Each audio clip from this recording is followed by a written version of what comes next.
against the NFL. Flores' lawsuit came out the week of the Super Bowl that basically, or I guess the week in between the Super Bowl and the championship games, and alleged that essentially NFL teams do not give black coaches fair chances in the NFL.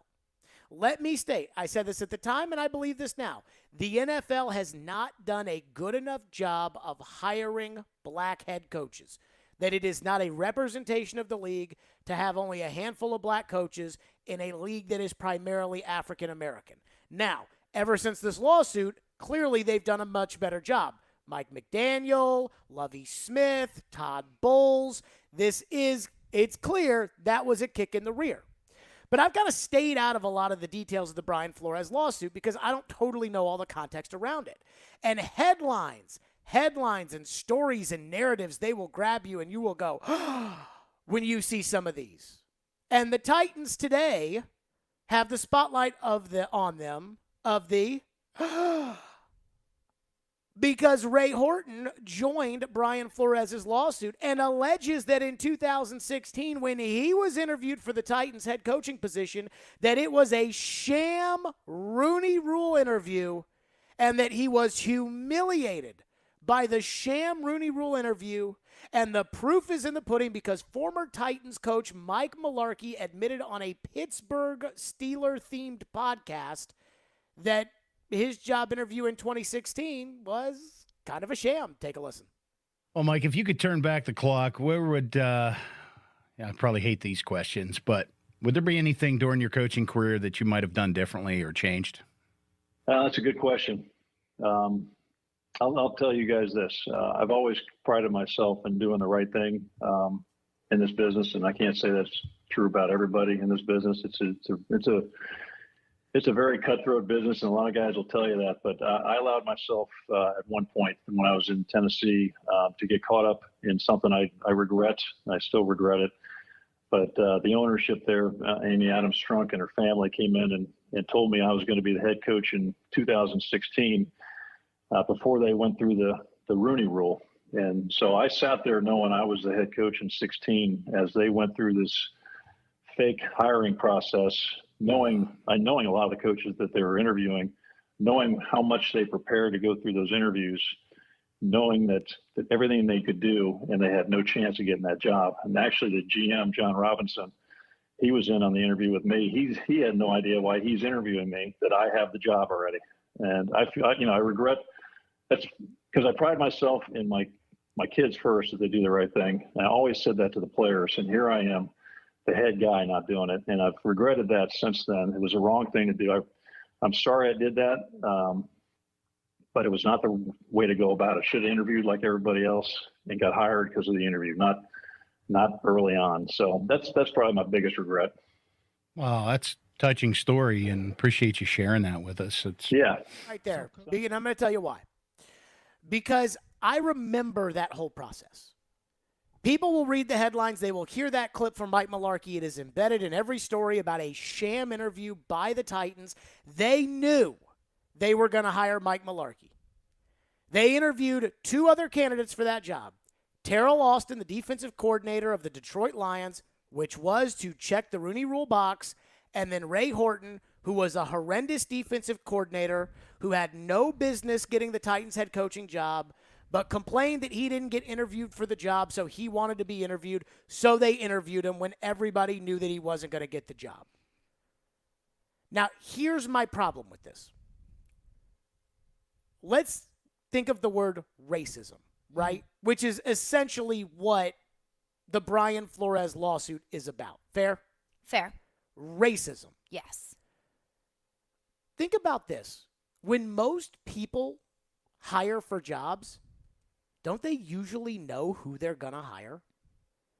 When most people leave a job, a lot of people don't leave jobs and think, I'll just go apply for every other job.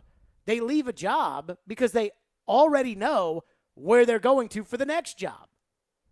The NFL is a billion-dollar business. You know, most of these Fortune 500 companies, when the CEO steps down, it's usually the guy who's been groomed to be the CEO that comes in to be the CEO.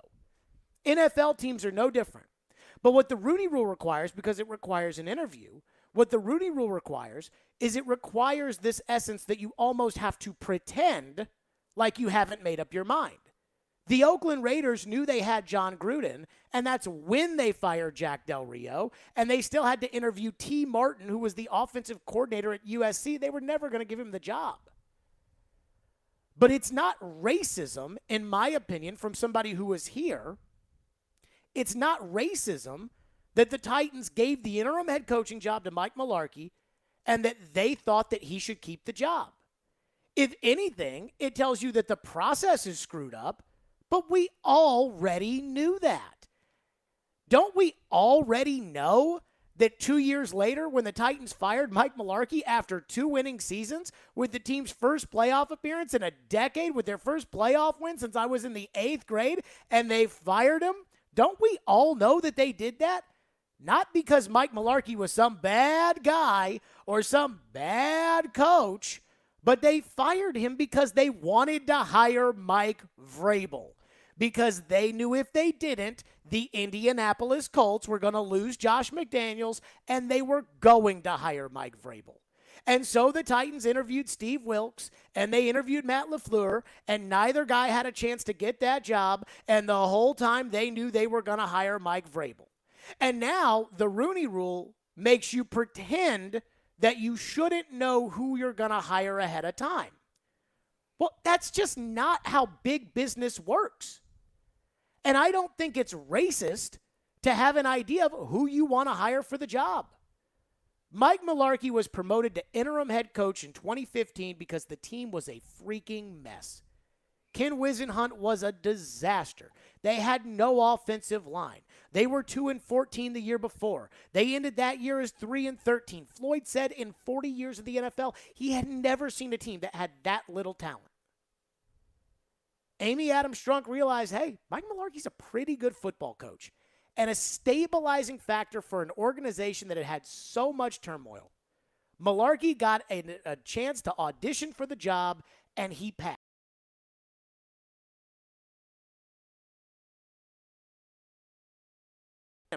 They're not allowed to give him the job? Of course it was a sham interview.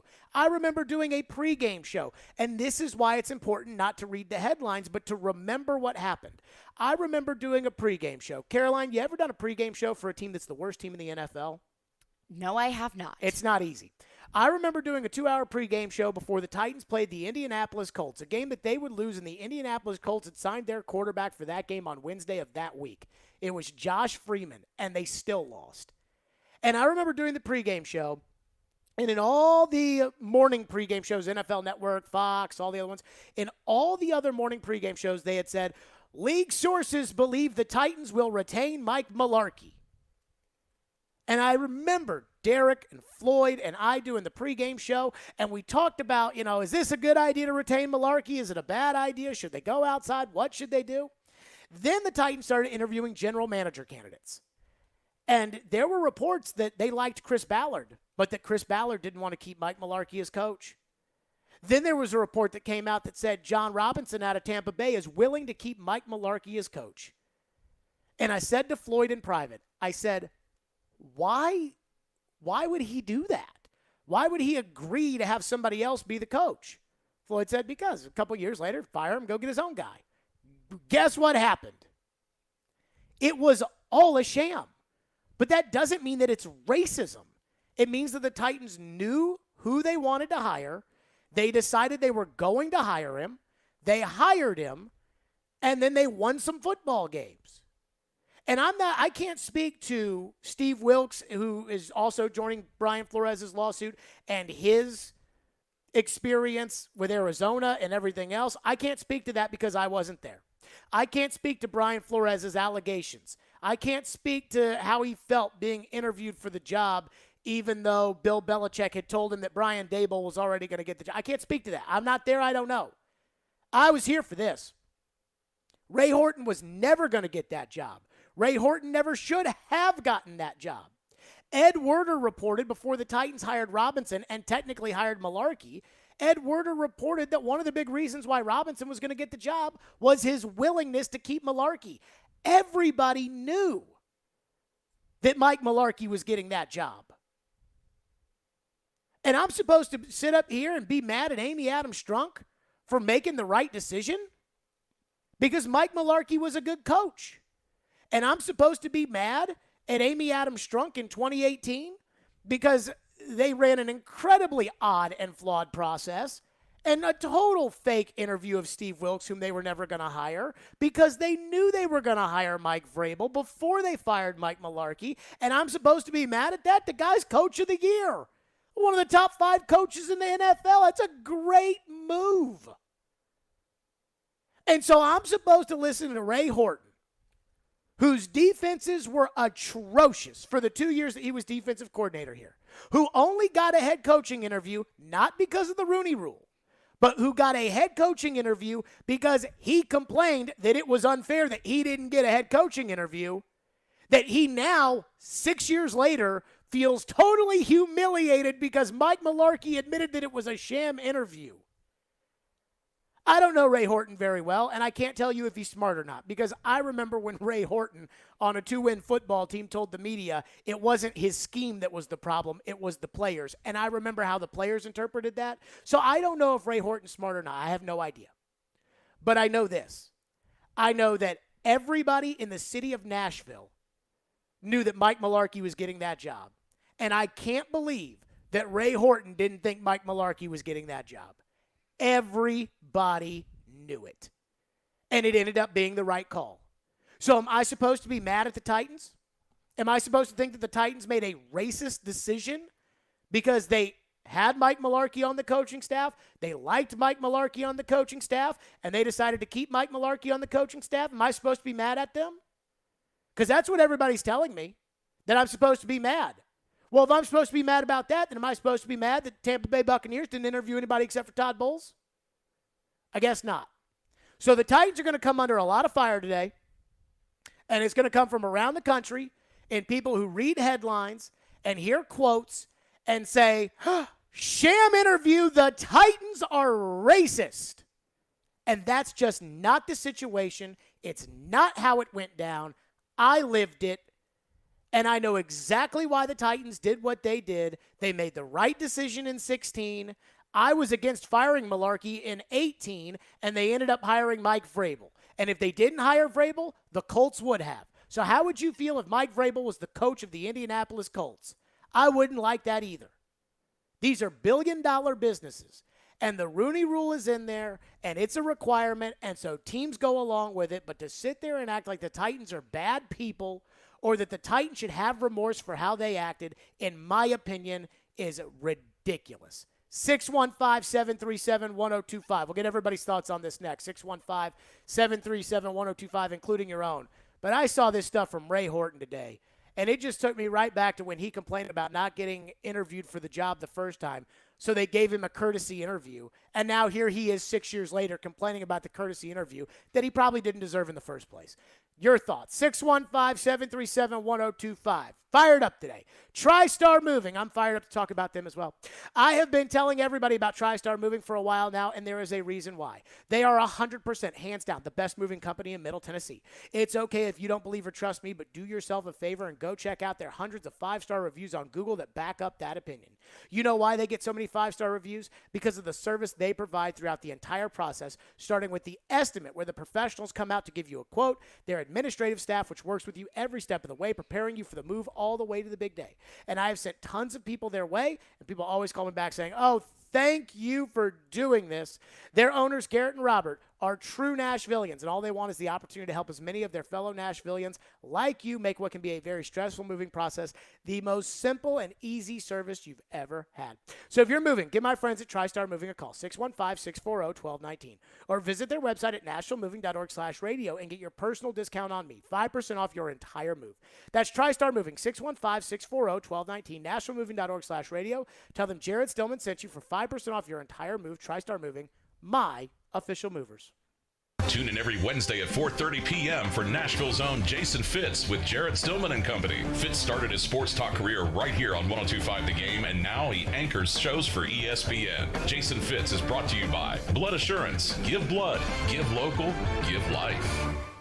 Hi guys, are you struggling with erectile dysfunction and sick of the pills? Well, today, Thursday, April 7th, we're doing something special. Hillside Medical Clinic uses the most powerful form of wave therapy, shown by Cambridge to repair blood vessels and get rid of ED at its core. If you're ready to put a stop to your ED, call us now, and not only will the assessment and ultrasound be free, we'll also include something unique that produces immediate results in the bedroom. You're going to love that. And today only, we're offering 3 additional treatments to our patients free. This means that if you notice results fading, we'll retreat you free of charge. This is unprecedented and worth hundreds of dollars. Call today, Thursday, April 7th, and qualify free. 615-576-5000. That's 615-576-5000. Put a stop to your erectile dysfunction and get your love life back. Call Hillside Medical Clinic now to qualify. This offer ends today. 615-576-5000. This segment of ESPN 1025 The Game is brought to you by Train Heating and Cooling Systems. Tested, retested, engineered, and re-engineered to keep up with you. We run together. Visit traininfo.com to find your local independent train dealer. Traininfo.com. It's hard to stop a train. 312 Pizza Company is Nashville's authentic Chicago pizzeria, and they're now hiring. Work for a family-owned business and be a part of their incredible team. 312 Pizza Company is hiring for all positions, including host, waitstaff, bartenders, cooks, and more. 312 Pizza Company offers health insurance and pay time off to full-time employees. Contact Kimberly at 615-730-7888 or email at contact@312pizzaco.com. 312 is an equal opportunity employer. Meet your new one-stop shop for anything and everything Delta 8. D8 Superstore has Delta 8 vapes, gummies, dabs, flour, and more. Backed by their years of extensive product research and testing, they offer the best prices, selection, and quality on the market. Get free shipping on every order with customer support that responds in minutes. So don't wait. Try their Delta 8. Shop with us at d8superstore.com. The 2022 Major League Soccer season is officially here, and Nashville SC's new home, Geodis Park, is nearly complete. Don't miss Nashville SC's home opener May 1st. Secure your season tickets now. Come on and grab a seat at nashvillesc.com/22tix. Interact with Stillman and Company. Call or text the show at 615-737-1025. Driven by WilsonCountyHyundai.com. As far as Ray Horton goes, he details an alleged sham interview with the Tennessee Titans in 2016. And interestingly, Mike Mularkey, who ended up getting hired as the head coach here, corroborates this, telling a podcast a couple years later that one of his biggest regrets, Mike, was that he allowed this to happen. He knew he was getting the job. Mularkey says he was told by Tennessee management that he was getting the job. They just needed to go through the Rooney Rule process. And that was the Ray Horton interview. Those are some of the... There you go, Ian Rappaport today. That's the new news. Ray Horton has joined Brian Flores' lawsuit. And I have to tell you, I'm kind of offended by this. I am offended, and I'm going to tell you why. Because do I think that some of these owners in the NFL might be racist? Probably so. I think there's a chance some of them are. Yeah. I think there's a chance that there are owners in the league, and I'm not calling individuals out because I'm not going to accuse anybody of that kind of stuff. I think there's a chance that some of these guys would not like the idea of a black person as their head coach. Probably so. I wouldn't surprise me if that were the truth, and that's a shame. Amy Adams Strunk is not one of those people. I know Amy Adams Strunk, and you know I hammer the Titans, and I don't work for the Titans, so if I wanted to give them the business, I would. But what bothers me is Ray Horton's attorney, I guess, put out a statement. And here's the quote. Quote, completely sham interview done only to comply with the Rooney Rule and to demonstrate an appearance of equal opportunity and a false willingness to consider a minority candidate for the position. Now I got an article pulled up here from 2016 written by Paul Kaharski at ESPN.com, which tells you how long ago this was. Tennessee Titans defensive coordinator Ray Horton dismissed a report in the Tennessean that claimed he was upset over an interview with the team for the head coaching job that played out. I'm not insulted, Horton told ESPN. I'm very happy Miss Strunk gave me an interview. I think she was very impressed with me. I was told some ideas I gave are going to be implemented. I'm still under contract. I'm talking about a contract extension. The insulted comment is not true. I'm very happy. I was very happy to be interviewed. Ray Horton knew that the Tennessee Titans were going to hire Mike Mularkey. He knew they were going to hire Mike Mularkey. I knew they were going to hire Mike Mularkey. We all knew that they were going to hire Mike Mularkey. And so what this is, I mean, there's a lot of, but I have to ask the question. Tell me what the Titans did wrong from a business perspective in 2018. Titans made the playoffs. Titans went to Kansas City and beat Andy Reid and the Chiefs on the road in a playoff game. They go to New England. They get crushed by Brady and Gronkowski, and the next day they fire Mike Mularkey. Now, unbeknownst to us, Josh McDaniels, who was in New England and had just played the Titans, was planning to leave the Colts at the altar. Wouldn't surprise me if the Titans had known about that. The other finalist for that Colts position was the Texans defensive coordinator, Mike Vrabel. So the Titans fired Mike Mularkey, and they hired Mike Vrabel. And they knew the whole time they were going to hire Mike Vrabel. From a business perspective, was that a bad move? No. I mean, the Titans just have the number 1 seed in the AFC. They've been to the playoffs 3 of the 4 years he's been the coach. Yes. So am I supposed to be mad at the Titans for doing their homework before making one of the biggest decisions of the organization? I don't understand. So what's happening now is it feels like everybody's pointing a finger and saying, how dare you interview people in order to check a box about interviewing a minority candidate? Well, that's the freaking rule. So what are they supposed to do? Like, you can't say, I don't know how many first dates you've been in on your life, Caroline. I've been on a lot. And I got to tell you, I've been on first dates where I knew I wasn't going to marry that person. Doesn't mean that it was a sham. How dare you? Why? And how many times have people interviewed for positions they were never going to get? How many times have you applied for a position where they just had to post it because it's the law, but they knew who they were going to hire? Probably most of the jobs that I've applied for. I mean, there's somebody right now. I'll just say it. Screw it.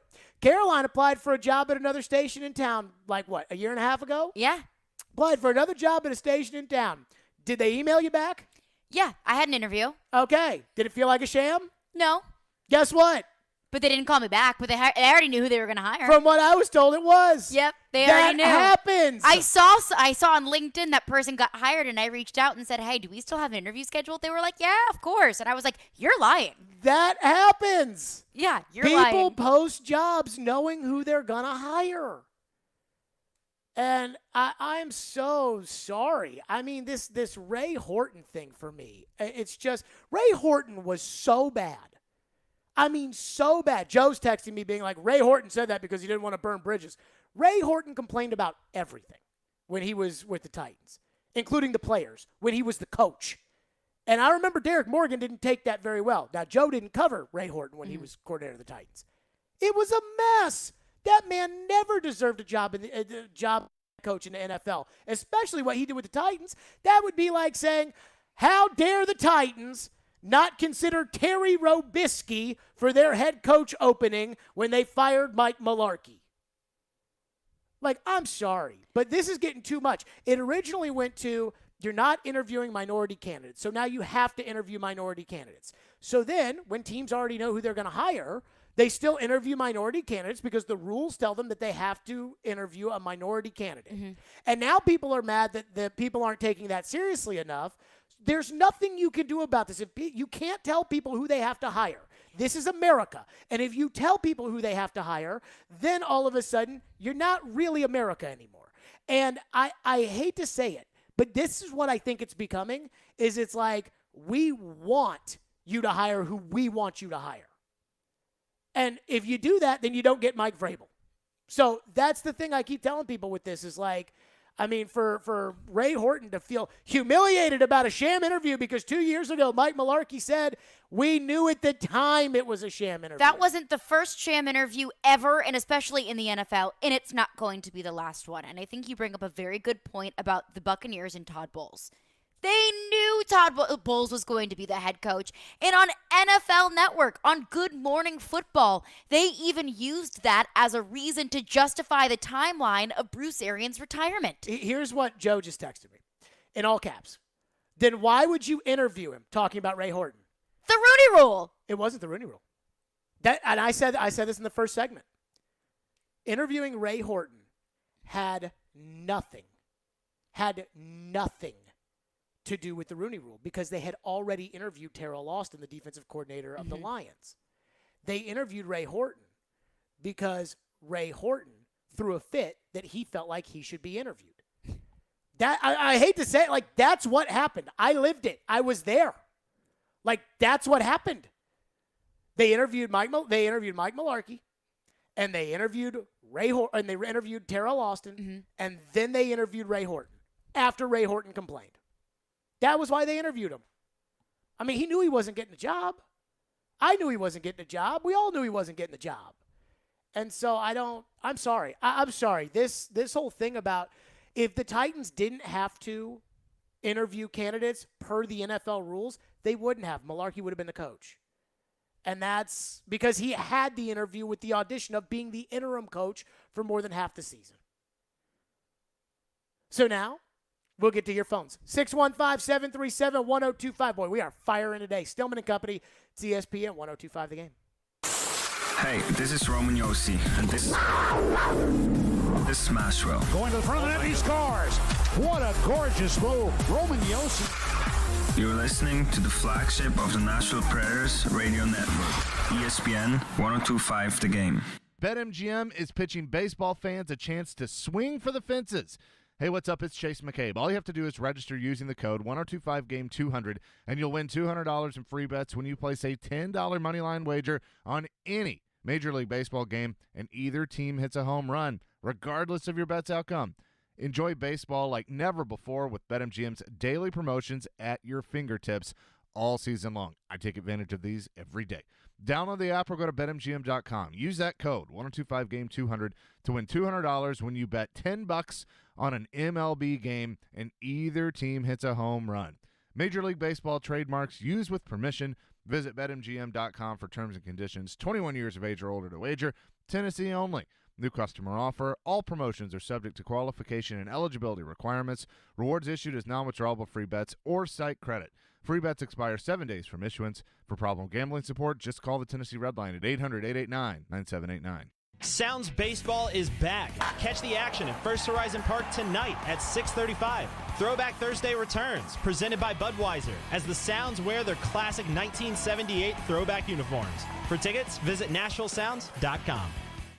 Most shoppers today fall into one of two categories. You could be like Dave, who settles for nothing but the finest. I drive only European luxury sedans, wear the finest Italian leather shoes, my shirts are custom made, and I expect white glove service from those I do business with. I appreciate world-class brands, and at this point in my life, I just don't want to compromise on quality, no matter what I buy. Or you might be like Steve, whose goal is to always get the best deal. I'm frugal. I'm all about finding value. I want the best price, and I don't mind going out of my way to get it. I work hard for my money, and I just want to make sure when I buy something, I can have confidence in knowing I'm not overpaying for it. Stop being cheap, it's being smart. You never see these two guys in the same store, except for one. That's why I shop at Genesis Diamonds. Genesis Diamonds is that rare shopping experience where you can have it all. Uncompromising luxury and unbeatable value, exceptional service and the guaranteed best price in America, a premium experience and a smart purchase. This is where the best of all worlds come together. Genesis Diamonds, voted best jewelry store year after year. Green Hills and Cool Springs. Finishing jobs on time, never being idle, and powerful equipment.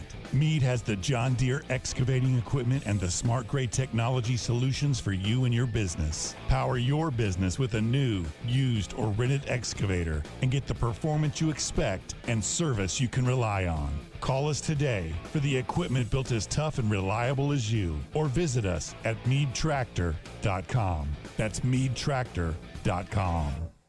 It's the official Bud Light Preds watch party as your Nashville Predators take on the Ottawa Senators this Thursday night. Puck drops at 6, but the party starts at 5:30 with all kinds of specials. See you at headquarters, Beercade, downtown Nashville on 2nd Avenue. Go Preds! Hit City is back. Play ball. And that's gone. John John Singleton's first at-bat as a Sound. Your Nashville Sounds continue their series against the Durham Bulls. Swing and a miss, strike three. Sounds win. Coverage starts at 6:20 on your home for Nashville Sounds Baseball. ESPN 94.9 in the Game Nashville app. Hey, Nashville, this is Eli Gold, voice of the Alabama Crimson Tide, and you're listening to Nashville's best sports talk, ESPN 102.5 The Game. Well, Mike, if you could turn back the clock, where would I probably hate these questions, but would there be anything during your coaching career that you might have done differently or changed? That's a good question. I'll tell you guys this. I've always prided myself in doing the right thing in this business, and I can't say that's true about everybody in this business. It's a very cutthroat business, and a lot of guys will tell you that. But I allowed myself at one point when I was in Tennessee to get caught up in something I regret. I still regret it. But the ownership there, Amy Adams Strunk and her family came in and told me I was going to be the head coach in 2016 before they went through the Rooney Rule. And so I sat there knowing I was the head coach in 16 as they went through this fake hiring process, knowing a lot of the coaches that they were interviewing, knowing how much they prepared to go through those interviews, knowing that everything they could do, and they had no chance of getting that job. And actually the GM, John Robinson, he was in on the interview with me. He had no idea why he's interviewing me, that I have the job already. And I feel, I regret that's because I pride myself in my kids first, that they do the right thing. And I always said that to the players, and here I am, the head guy, not doing it. And I've regretted that since then. It was a wrong thing to do. I'm sorry I did that, but it was not the way to go about it. Should have interviewed like everybody else and got hired because of the interview, not early on. So that's probably my biggest regret. Wow, that's a touching story, and appreciate you sharing that with us. It's not hard. It's not hard to do the right thing. It's really not. You can get caught up in this business. There you go. That was Mike Malarkey on the, I don't even know what podcast it was. I think it's a Steelers-themed podcast. Look, I'll say this before we get to your phones on the alleged, sham Rooney Rule interview. Mm-hmm. I'm good friends with Mike Malarkey. I really thought Mike Malarkey did a fantastic job as coach of the Titans. We were not really friendly. I mean, we were in passing friendly, but I wouldn't say that we were friends when he was the coach of the Titans. Mm-hmm. But I had a lot of respect for him when he was the coach of the Titans, and I still do. And I'm not mad at Mike. I don't think Mike's alleging anything, that the Titans are racist or anything like that. But he just told you that, he had the job. D-Mace texted me and said Vrabel was a horrible defensive coordinator and they still hired him. Yeah, but see, the thing is, they hired Vrabel because of the Patriot Vrabel. Mm-hmm. They hired the linebacker for the Patriots to be the head coach of the Titans. They didn't hire Vrabel for his coaching. I know it sounds crazy. They hired him because he was the leader of those Patriot teams. They wanted a player's guy. Bruschi and Brady and Wilfork, and they hired that guy. They tried to hire somebody who's Patriot way, and I'd say they do a lot of things like the Patriots. He said Vrabel was horrible defensive coordinator, and they still hired him. The process is flawed. It should be taken out if this will continue. Talking about the Rooney Rule, I don't disagree with that. I'm not one to argue for. I'm not arguing for the Rooney Rule. I have had issues with the Rooney Rule for a very long time, and not for its end goal, because I think that it's an incredibly important goal that the Rooney Rule has set, is to get more black and minority head coaches into the NFL. Sure. But with any rule, including the Rooney Rule, you're going to find a loophole, and you're going to find a way to get around the rule if you want to. You're going to do what you want no matter what, and you'll deal with the rules second. It's not even like a loophole. It's just reality. It's just that's the rules that you have to interview a minority candidate. People create jobs or have jobs, and they think for years about who they want to hire for those important jobs. Head coach is not something that you just sit there and say, yep, I'm looking for a head coach. Let's just go interview the best candidates and pick the best one. I know that it sounds good. Somebody asked me about a job one time, and they were like, did you apply for that job?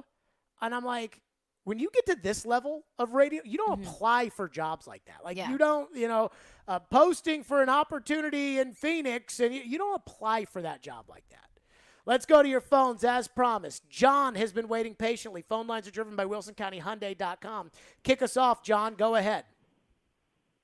Hey, guys, as always, thanks for taking my call. Long-time listener, love the show. I just want to jump right in there. I think people are blowing the Tennessee Titans portion of it out of proportion. The Tennessee Titans are simply one of 32 farms. This could have been any other team, any other situation, and it would have been the same. I think what people need to understand is that Ray Horton isn't single-handedly pointing out the Titans. He's pointing out him and Brian Flores, the dichotomy and the opportunity in the NFL, the process in the NFL. Brian Flores. And I'm not saying that he's wrong, John. John, I hear you, and I appreciate your call. I hear what you're saying about calling out the process. That's fine. I cannot speak to some of these other instances of perceived racism in the NFL. I don't know what happened in Arizona. I know this. I know that Arizona team freaking sucked, and it wasn't Steve Wilkes' fault that they sucked. And then they hired Cliff Kingsbury. And I don't think Cliff Kingsbury's a very good coach. That I know. Do I know if racism's involved in it? I have no idea. I'm not there. Ray Horton, the vibe I get, Ray Horton is never the problem, according to Ray Horton. Mm-hmm. Remember in 2014 when he was the defensive coordinator, before they had to bring Dick LeBeau in to be, kind of as assistant to him, which was another debacle. But Ray Horton got into it talking about it was the players, not the scheme. Because the defense was okay in that last year under Munchak, and it was horrendous in that first year under Wisenhunt. And so everybody was like, scheme, scheme, scheme, just like we did with Shane Bowen. That first year that he was supposedly in charge. And Ray Horton said, it's the players, not the scheme. Well, Derek Morgan heard that, and he didn't like it. Well, again, that's an instance where it's not Ray Horton's not the problem. Then the next year, Ray Horton felt, like he deserved an interview for the job. So even though they had already interviewed Terrell Austin, they interviewed Ray Horton anyways because he was complaining about not getting an interview. And then Ray Horton moved on and has moved on. And when the Titans let Ray Horton go as defensive coordinator to promote Dick LeBeau from, special assistant like Jim Schwartz to coordinator, I remember thinking, how in the world could Dick LeBeau survive a year where Ray Horton was running the defense and he wasn't? Like, seriously, Dick LeBeau. And so, now, I'll tell you who has some beef with this. I went back and looked this up. Terrell Austin, you talk about the Rooney Rule and how the Rooney Rule is a sham, and it's definitely a sham. Mm-hmm. Terrell Austin was the defensive coordinator of the Lions. He interviewed with the Titans that year in 2016 that they hired. That year, Austin also interviewed with the Miami Dolphins, the Cleveland Browns, the New York Jets, and the Philadelphia Eagles.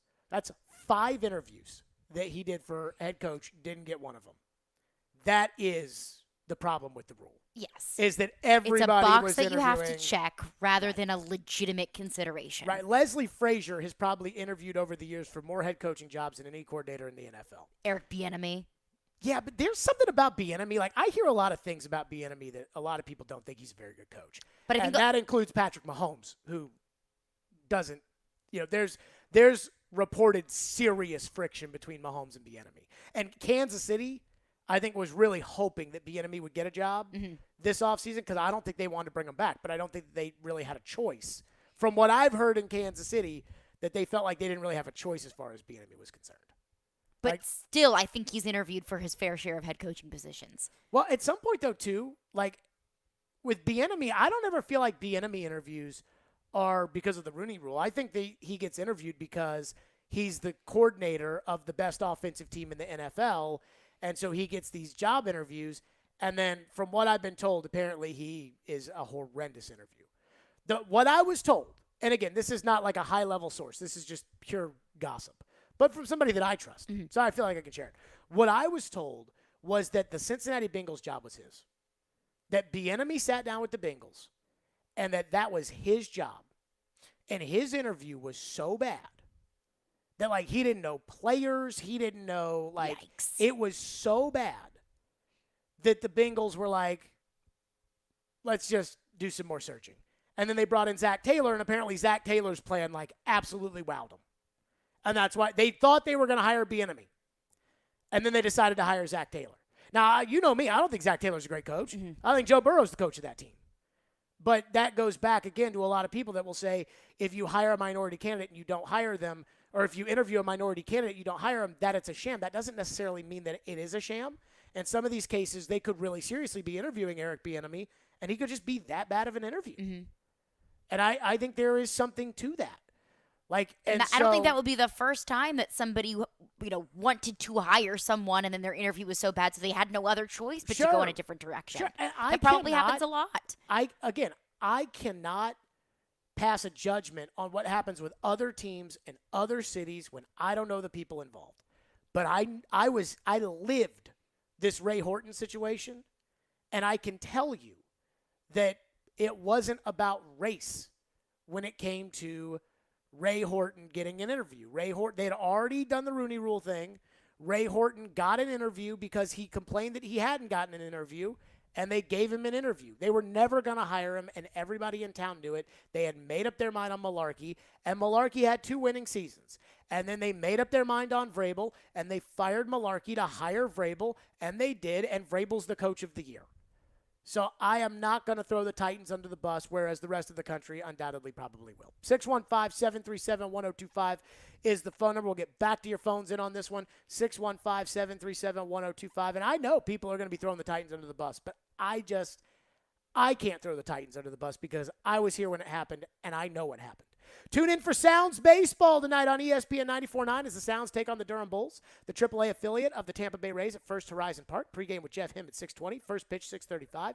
Sounds Baseball on ESPN 94.9 presented by 312 Pizza Company, Farm Bureau Health Plans, Spirited Hive, and Days Delta 8. And guess who's going to be at the Sounds game tonight? Will you be there? Yours truly. Well, enjoy will it. Be at the Sounds game tonight. I am very excited. It's a beautiful day. Go Sounds. Woo! 615-737-1025. Stillman & Company. It's ESPN 1025 The Game. From the Fox 17 News Code Red Weather Center. I'm Fox 17 News Code Red meteorologist Dan Guthrie. Partly cloudy skies continue for us here throughout the afternoon with temperatures topping out in the upper 50s and lower 60s. We get cooler for the rest of the week. This weather report brought to you by Hiller Plumbing, Heating, Cooling, and Electrical. Call the Happy Face Truck today. Victory Award-winning New Amsterdam Vodka knows all about it, but in life, it's not always so clear. So New Amsterdam Vodka believes that in life, you've got to find your own wins. You've got to overcome your fears, go all in, even when you've got nothing at all. Find your wins. And when you do, raise that glass of New Amsterdam Vodka in victory. You've earned it. New Amsterdam Spirits Company, Modesto, California. Smokeville Smoke Shop has been serving Hendersonville and Metro Nashville since 2015 and is committed to providing high-quality, hands-on, and personable customer service. Stop into Smokeville Smoke Shops in Hendersonville, Gallatin, Hermitage, and Goodlettsville to try any of their wide selection of locally sourced products and selection of top nationwide brands, including vapes, hookah, hand-blown glass, detox systems, e-juices, kratom products, leaf wraps, and much more. Visit Smokeville Smoke Shops today. Do you have a VA loan? In this housing market, homeowners with VA loans have access to a ton of instant cash. Willie Donick here. If you need cash for that home improvement or want to finally be credit card debt-free, how does a check for 80 or 90 grand sound right now? Loan Pronto is helping veterans every day get the money they need with a quick and easy, zero-cost cash-out refi with zero closing costs. With a VA loan, it's really cool because you can access up to 100% of your home's value. Use that money to pay off all your high-interest debt or remodel your kitchen, or both. Loan Pronto's all-digital process makes it fast and easy. They're doing loans with super low APRs, and they love working with veterans. In fact, Loan Pronto does zero down purchases for veterans buying a new home. Call now to see what your options are. Call Loan Pronto at 615-499-5780. That's 615-499-5780. Or go to loanpronto.com. 615-499-5780. Equal housing lender, NMLS 166-1781. Subject to lender approval. Out on the trail today, I noticed the signs of spring. a purple lilac, a monarch butterfly, crisp cool air, and fresh bright sunshine. And all this beauty puts me in the mood to head over to my favorite adult beverage depot, Red Spirits and Wine, where I can load up the wagon with the best wines, whiskey, and brews to wet my whistle. At Red, you'll always find the best selection and value, but their Cracker Jack crew is flat out second to none. Just square dealing folks and straight shooters with great recommendations, and they never come off like some of those big talking fancy pantsers that are just totally full of, well, let's just say fertilizer. Red Spirits and Wine is the only place I do my trading, and once you've seen Red, there just ain't no sense in looking elsewhere. It's like British pop singer Billy Ocean once said, no more love on the run. Red Spirits and Wine is the real deal. Open 7 days a week at Highway 70 South and Old Hickory Boulevard. And follow Red on Facebook and Instagram as well. We'll see you at Red. Meshing journalism. They are 2 scores behind you. The math says that increases your chances of winning. With sports fandom. I stayed up till 1:30 in the morning, just emotionally numb from Titans and Packers. And sarcasm. You guys are the worst. Robbie Stanley and Joe Rexrode are Robbie and Rexrode. No duh. Weekday mornings from 6 to 10. Brought to you by Little Guys Movers on Nashville's best sports talk. ESPN 1025 The Game and the Game Nashville app. Watch live on Twitter, Twitch, and YouTube. Stillman and Company is on. Delivered by TriStar Moving. Stop by Social Furniture at 5412 Charlotte Avenue in Nashville now to enter for your chance to win a pair of tickets to see the Predators take on the Chicago Blackhawks at Bridgestone Arena on Saturday, April 16th. And also, don't forget to check out their new sofas while you're there. Must be 18 to enter the contest. No purchase is necessary. The Tennessee Titans have released a statement in response to Ray Horton's allegations of a sham interview in 2016, which I told you.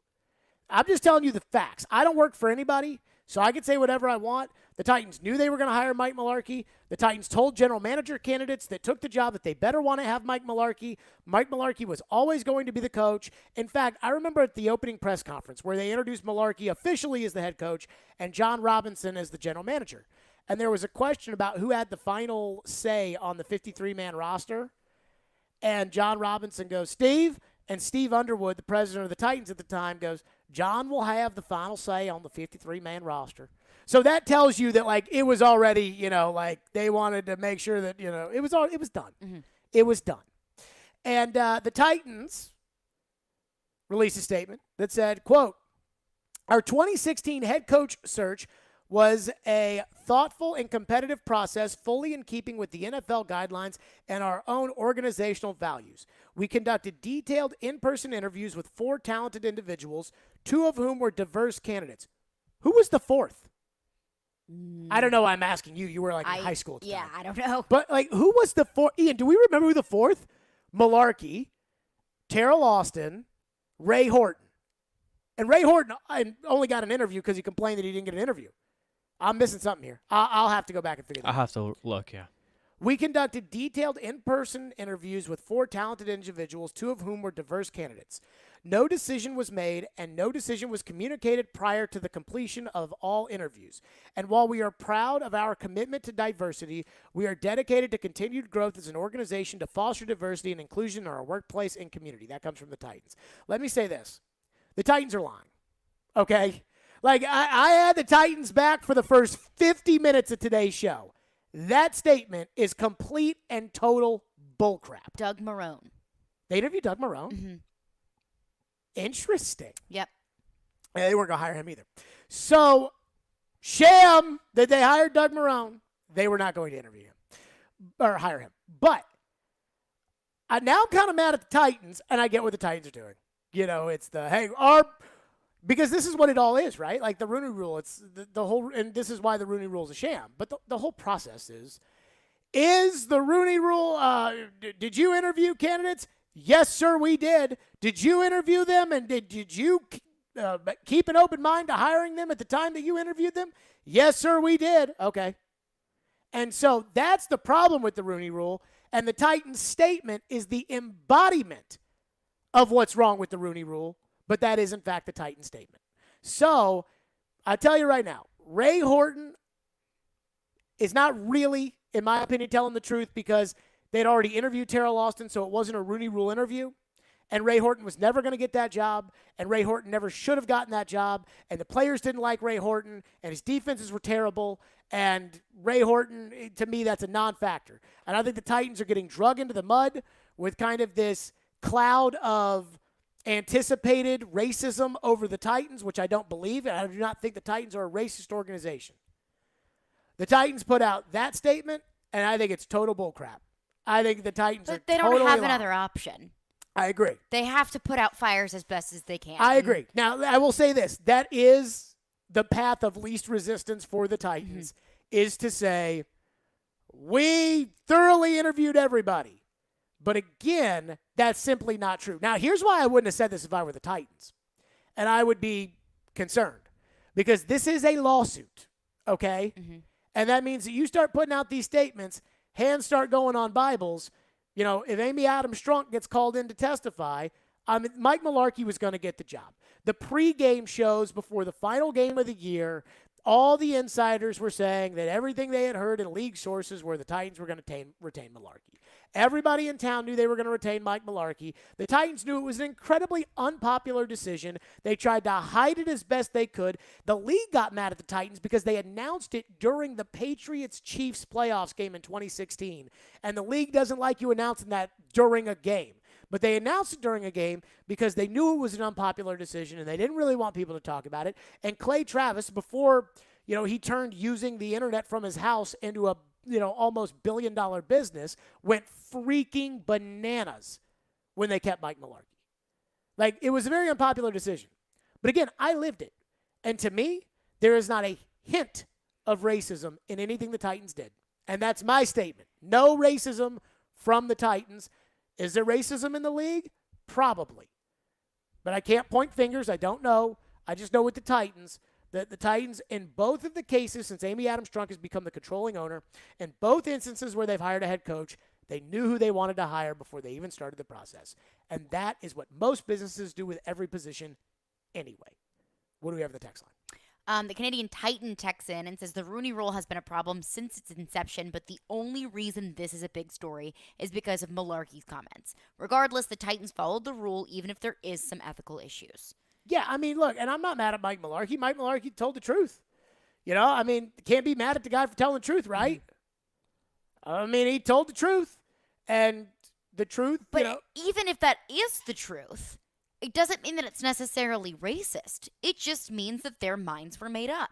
Yeah, which is, what the Rooney Rule is.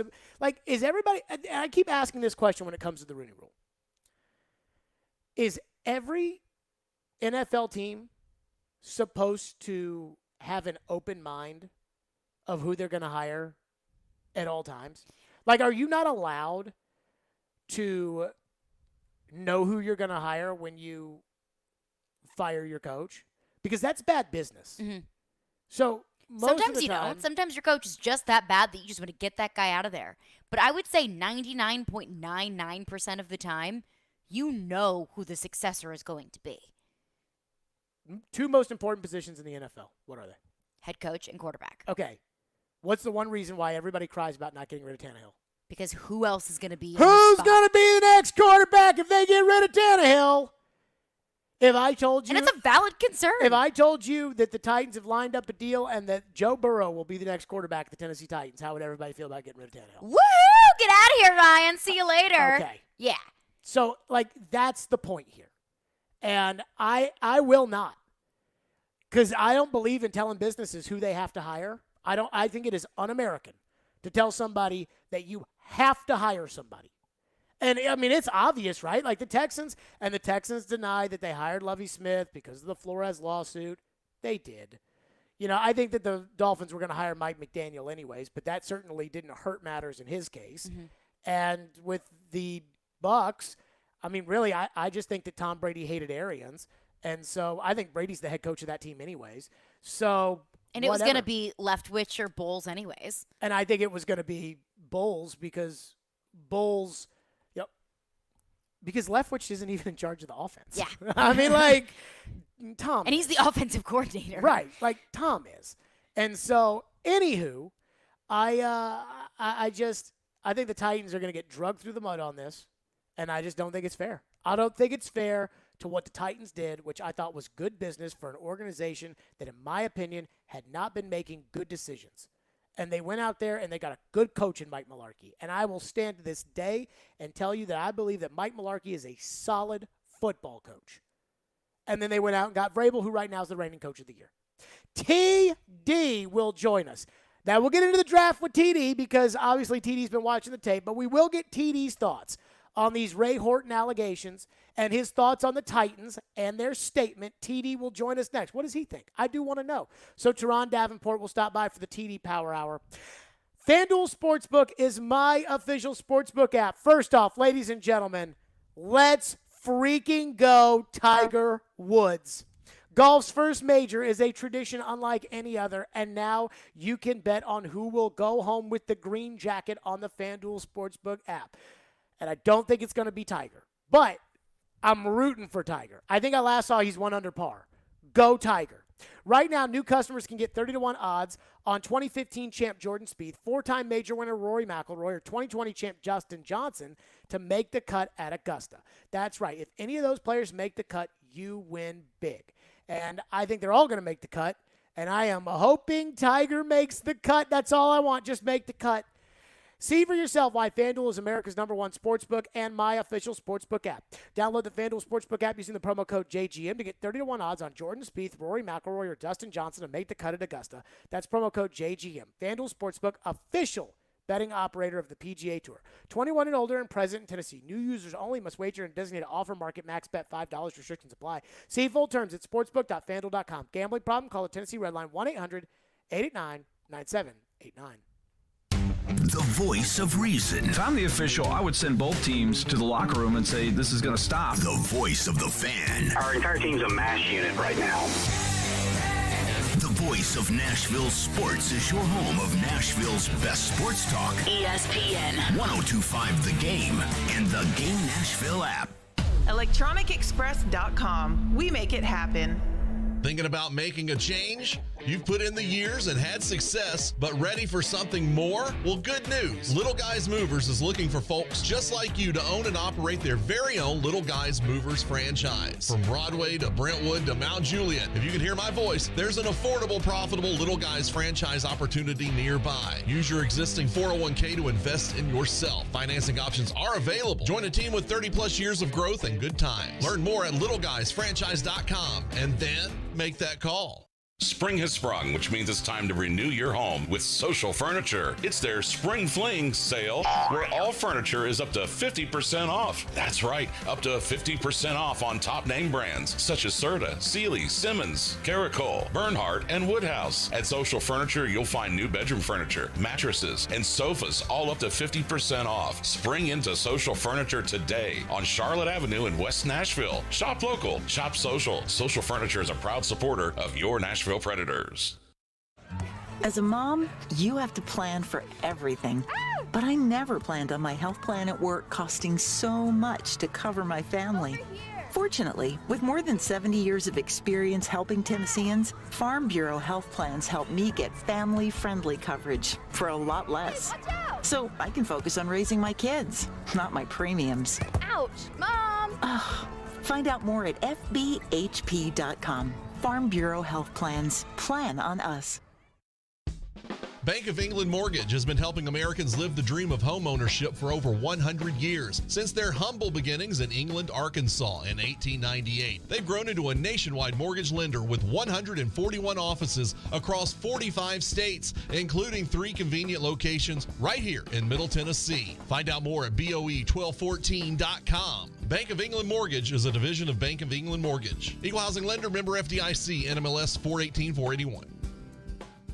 Your ankles, feet, and knees help you walk, run, jump, and climb. Because of the stress placed on these joints, arthritis may occur, and lower limb injuries are common injuries treated by Houston Clinic Orthopedics. Their specially trained orthopedics can treat your pain non-surgically with non-inflammatory medications to reduce swelling and orthotics that support the pads, arch, or ankle joint. Your doctor may recommend a brace, custom shoes, or physical therapy as part of your treatment. Visit tn.houston.com to book an appointment for a physician to discuss your lifestyle, your goals, and determine the best treatment to fit your needs. From the Hillside Medical Game Studios, WPRT-FM Pegram, WPUC HD2 Laverne, with Stillman and Company. Surprise, surprise! I write down what was good, what was bad. Afternoons from 2 to 6. On ESPN. 102.5 The Game and the Game Nashville app. A Cromwell media station. Live from the Game Nashville studios, it's Stillman and Company. Delivered by TriStar Moving. TriStar Movers with 5-star service. With Jared Stillman on Nashville's best sports talk. ESPN. 102.5 The Game and the Game Nashville app. Stillman and Company is delivered by TriStar Moving, ESPN 102.5 The Game. Streaming live on Twitter, Twitch, YouTube, and Facebook Live. Thanks to the offices of Amanda Gentry. Live from the Hillside Medical Game Studios. TD is here. Teron Davenport for the TD Power Hour. And TD, we will get into draft prospects because I know you have been grinding away at the film, and we will get into that. We'll get in, obviously, as we do every TD Power Hour, with the questions for TD from the fans. But I just wanted to open it up, TD. Today, the Titans find themselves in a big story inside the Brian Flores lawsuit. Ray Horton claiming his 2016 interview with the team was a sham, which it was, claiming that it was a sham after Mike Mularkey said he already knew that he was going to get the head coaching job. I think most of the people in the city knew that Mike Mularkey was going to get the head coaching job. The Titans have put out a statement in which they said that that's not true. There were no sham interviews. That's not true, by the way, the Titans statement, just from what I remember of it. What do you make of Ray Horton's allegations and the addition of the Titans to the Flores lawsuit? Yeah, I think the main thing is the timing of it, because if Terrell Austin was, in fact, interviewed beforehand, then the quote-unquote Rooney Rule, the stipulation was covered. So there's just a lot to it.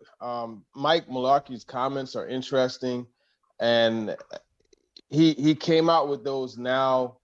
You have to wonder, okay, does he have an axe to grind, or what? Like, what is the reasoning for coming out with those statements at this point? But the whole thing is just it's a mess altogether, and it's unfortunate that we're talking about this instead of draft. But I mean, it is what it is, and I think it's something that you look at the statement. They said that they did an open consideration for all the guys that they interviewed. All four of them, two of them were diverse, but Mularkey's statements much different from that. So now we're kind of caught in the he say, she say thing, and it could get messy. So I have a couple thoughts on that. So what's crazy, the Mularkey comments are from 2020 after he retired. He did like a Steelers-themed podcast, and he just said that was his one regret. But I do agree with you. I do think Mike Mularkey has an axe to grind. I like Mike Mularkey, and I consider Mike Mularkey a friend. When we did the special for Floyd, we wanted to get a lot of the former Titan coaches and people that knew Floyd, and Floyd coached Mike Mularkey in Minnesota, and I asked him a question about Floyd or something, and Mike Mularkey said something along the lines of, there's two people in the NFL. There's the people that will do whatever it takes to get to the top and throw people aside, and the people that will rise others up. And Floyd was somebody who rose people up, and I kind of thought that there was a little message in that for some people with the Titans when I heard that. So I do think he probably has a little bit of an axe to grind. I think the bigger thing, though, for me, TD, is I'm on the Titans side with this, but the statement the Titans put out bothered me because from what I remember at the time, and I was here and I lived it every day, that's a lie. The Titans statement is not true. And I understand that the Titans are putting it out there because the NFL has basically made everybody do this thing where it's like, Reggie McKenzie and the Raiders, are you sure you really, truly meant to interview T. Martin for the head coaching position when you hired John Gruden? Yes, we went into that with an open mind that we were going to hire T. Martin, and it's obviously not true. The Titans statement, to me, being not true is starting to bother me a little bit. Yeah, well, if that statement is in fact not true, then yeah, it obviously should bother everyone. Now, I'm not in a position to say that it's not. I was in Philly at that time. I don't know how that coaching staff or not staff, but search went.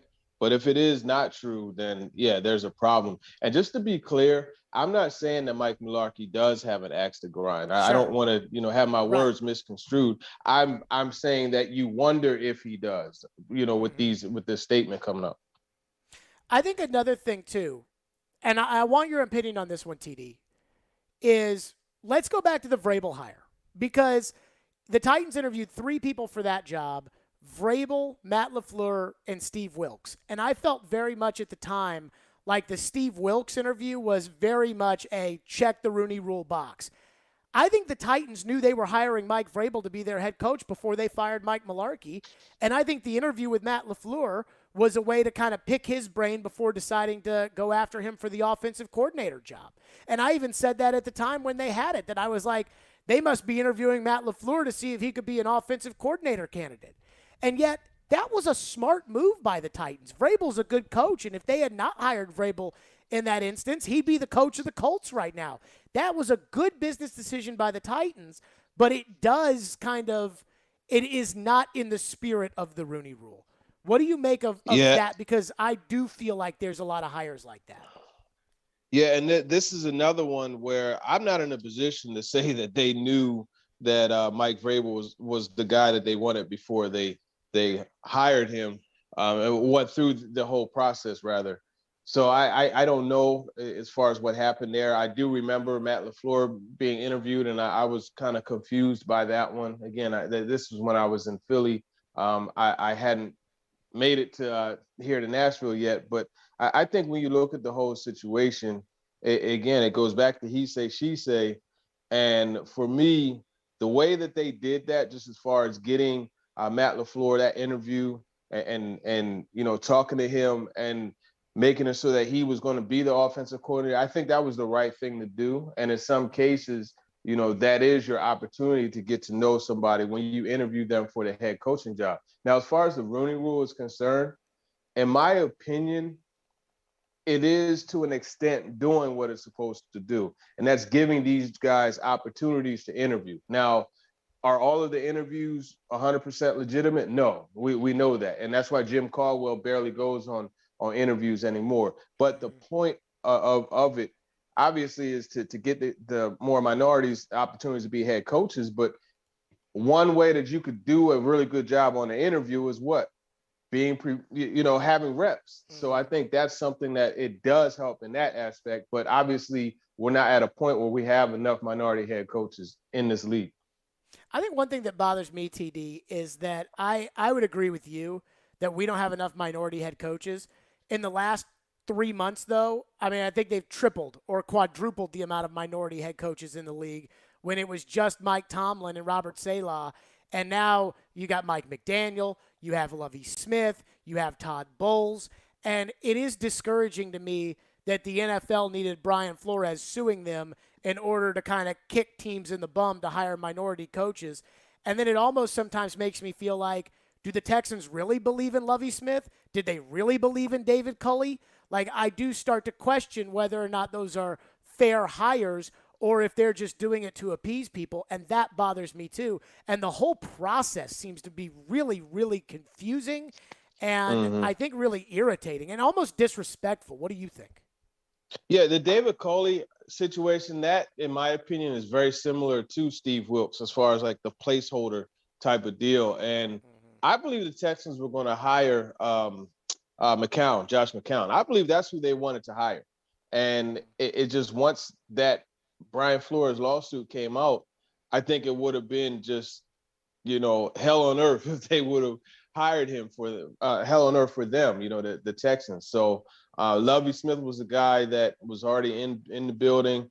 And I just hope for his sake, it's not another placeholder situation, because we know this organization is in a deal where they're rebuilding, right? And, we'll see what happens there. I think, that deal is kind of, it is a slap in the face to the Rooney Rule. I just hope, like I said, that Lovie Smith is able to get a legitimate opportunity to be that head coach, not just a placeholder like Steve Wilks was and like David Culley before him. I think a lot of people are going to – the one thing that I will say, and I think the Titans are not telling the truth in the statement they put out. I don't think there's really any proof that will say that they're not telling the truth, but what I remember of the situation, I don't think the Titans are a racist organization. And that's the thing that bothers me about the allegations today, is that I feel like a lot of people around the country are going to see the words that Mike Mularkey said, which are true. And they're going to see the words Malarkey said, and they're going to see the complaint by Ray Horton, and they're going to associate.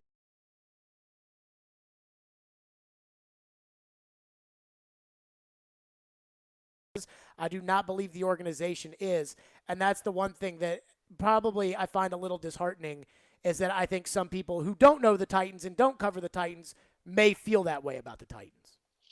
Well, I'll say this. If you have interacted with people within that organization, there's no way that you could consider them racist, and I know personally from just different things that I've been, blessed to interactions that I've been blessed to have, that's not a racist organization. So let's make sure that that's clear. It is unfortunate that they're being mixed into the lawsuit. Ray Horton, apparently, he feels he has a valid case, and I'm not going to say that he doesn't because, again, I wasn't involved with that situation, but I do feel, just from my own personal experience, that this organization is not racist. And I know that I'm not alone as far as from a minority standpoint who would, say that there isn't any racism with that organization. I got to tell you, my head is spinning right now. I keep trying to think, when did TD get here? Was TD here? I want to say it was training camp Vrabel's first year. Yeah, it was training camp. It was July 29th, 2018. That was my first year. I was like, because all these things happen. And TD's like, yeah, I was in Philly for this. And I was like, wait a minute. Wait. I feel like you've been here for the last 10 years. TD is with us for the TD Power Hour. We got draft prospects to talk about. We got to get TD's thoughts on the not ending A.J. Brown rumors and what he thinks of it. And I have a little new nugget, by the way, something that kind of caught my attention today on the A.J. Brown front. We'll get to that coming up. TD's with us for the TD Power Hour. Hiller Plumbing, Heating, Cooling, and Electrical. They do a fantastic job. I'm so lucky that I have Hiller take care of my house, and I'm telling you, they will do the exact same for you. That's Hiller Plumbing, Heating, Cooling, and Electrical. They've been taking care of my homes for as long as TD has been covering the Titans. That's how long they've been doing a great job.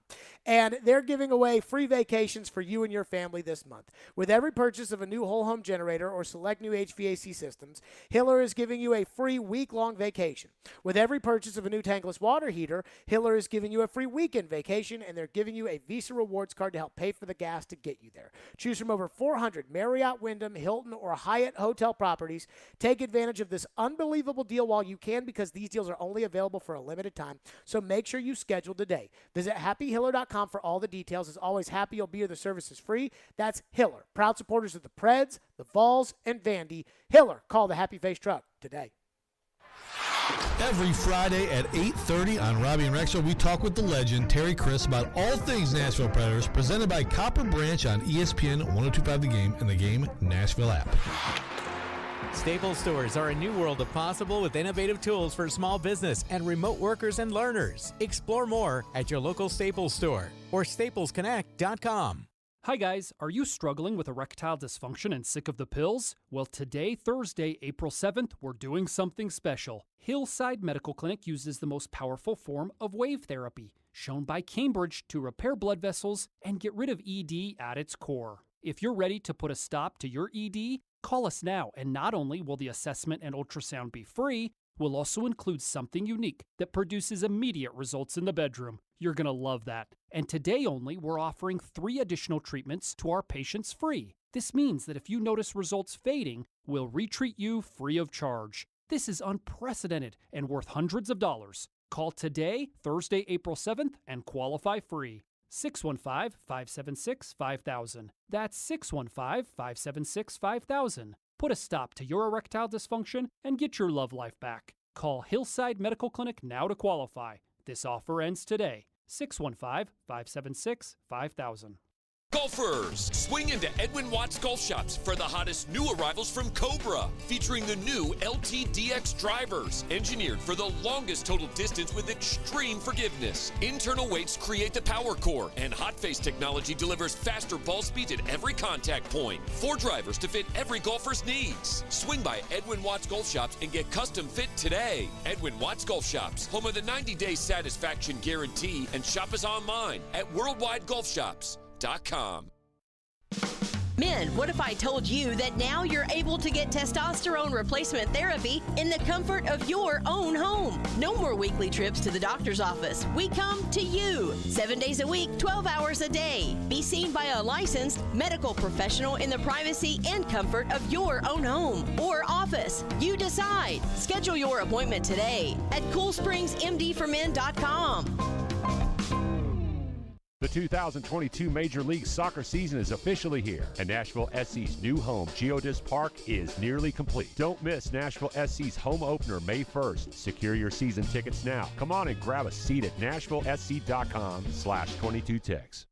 Get in zone, AutoZone. Welcome to AutoZone. What are you working on today? Thinking about gas mileage?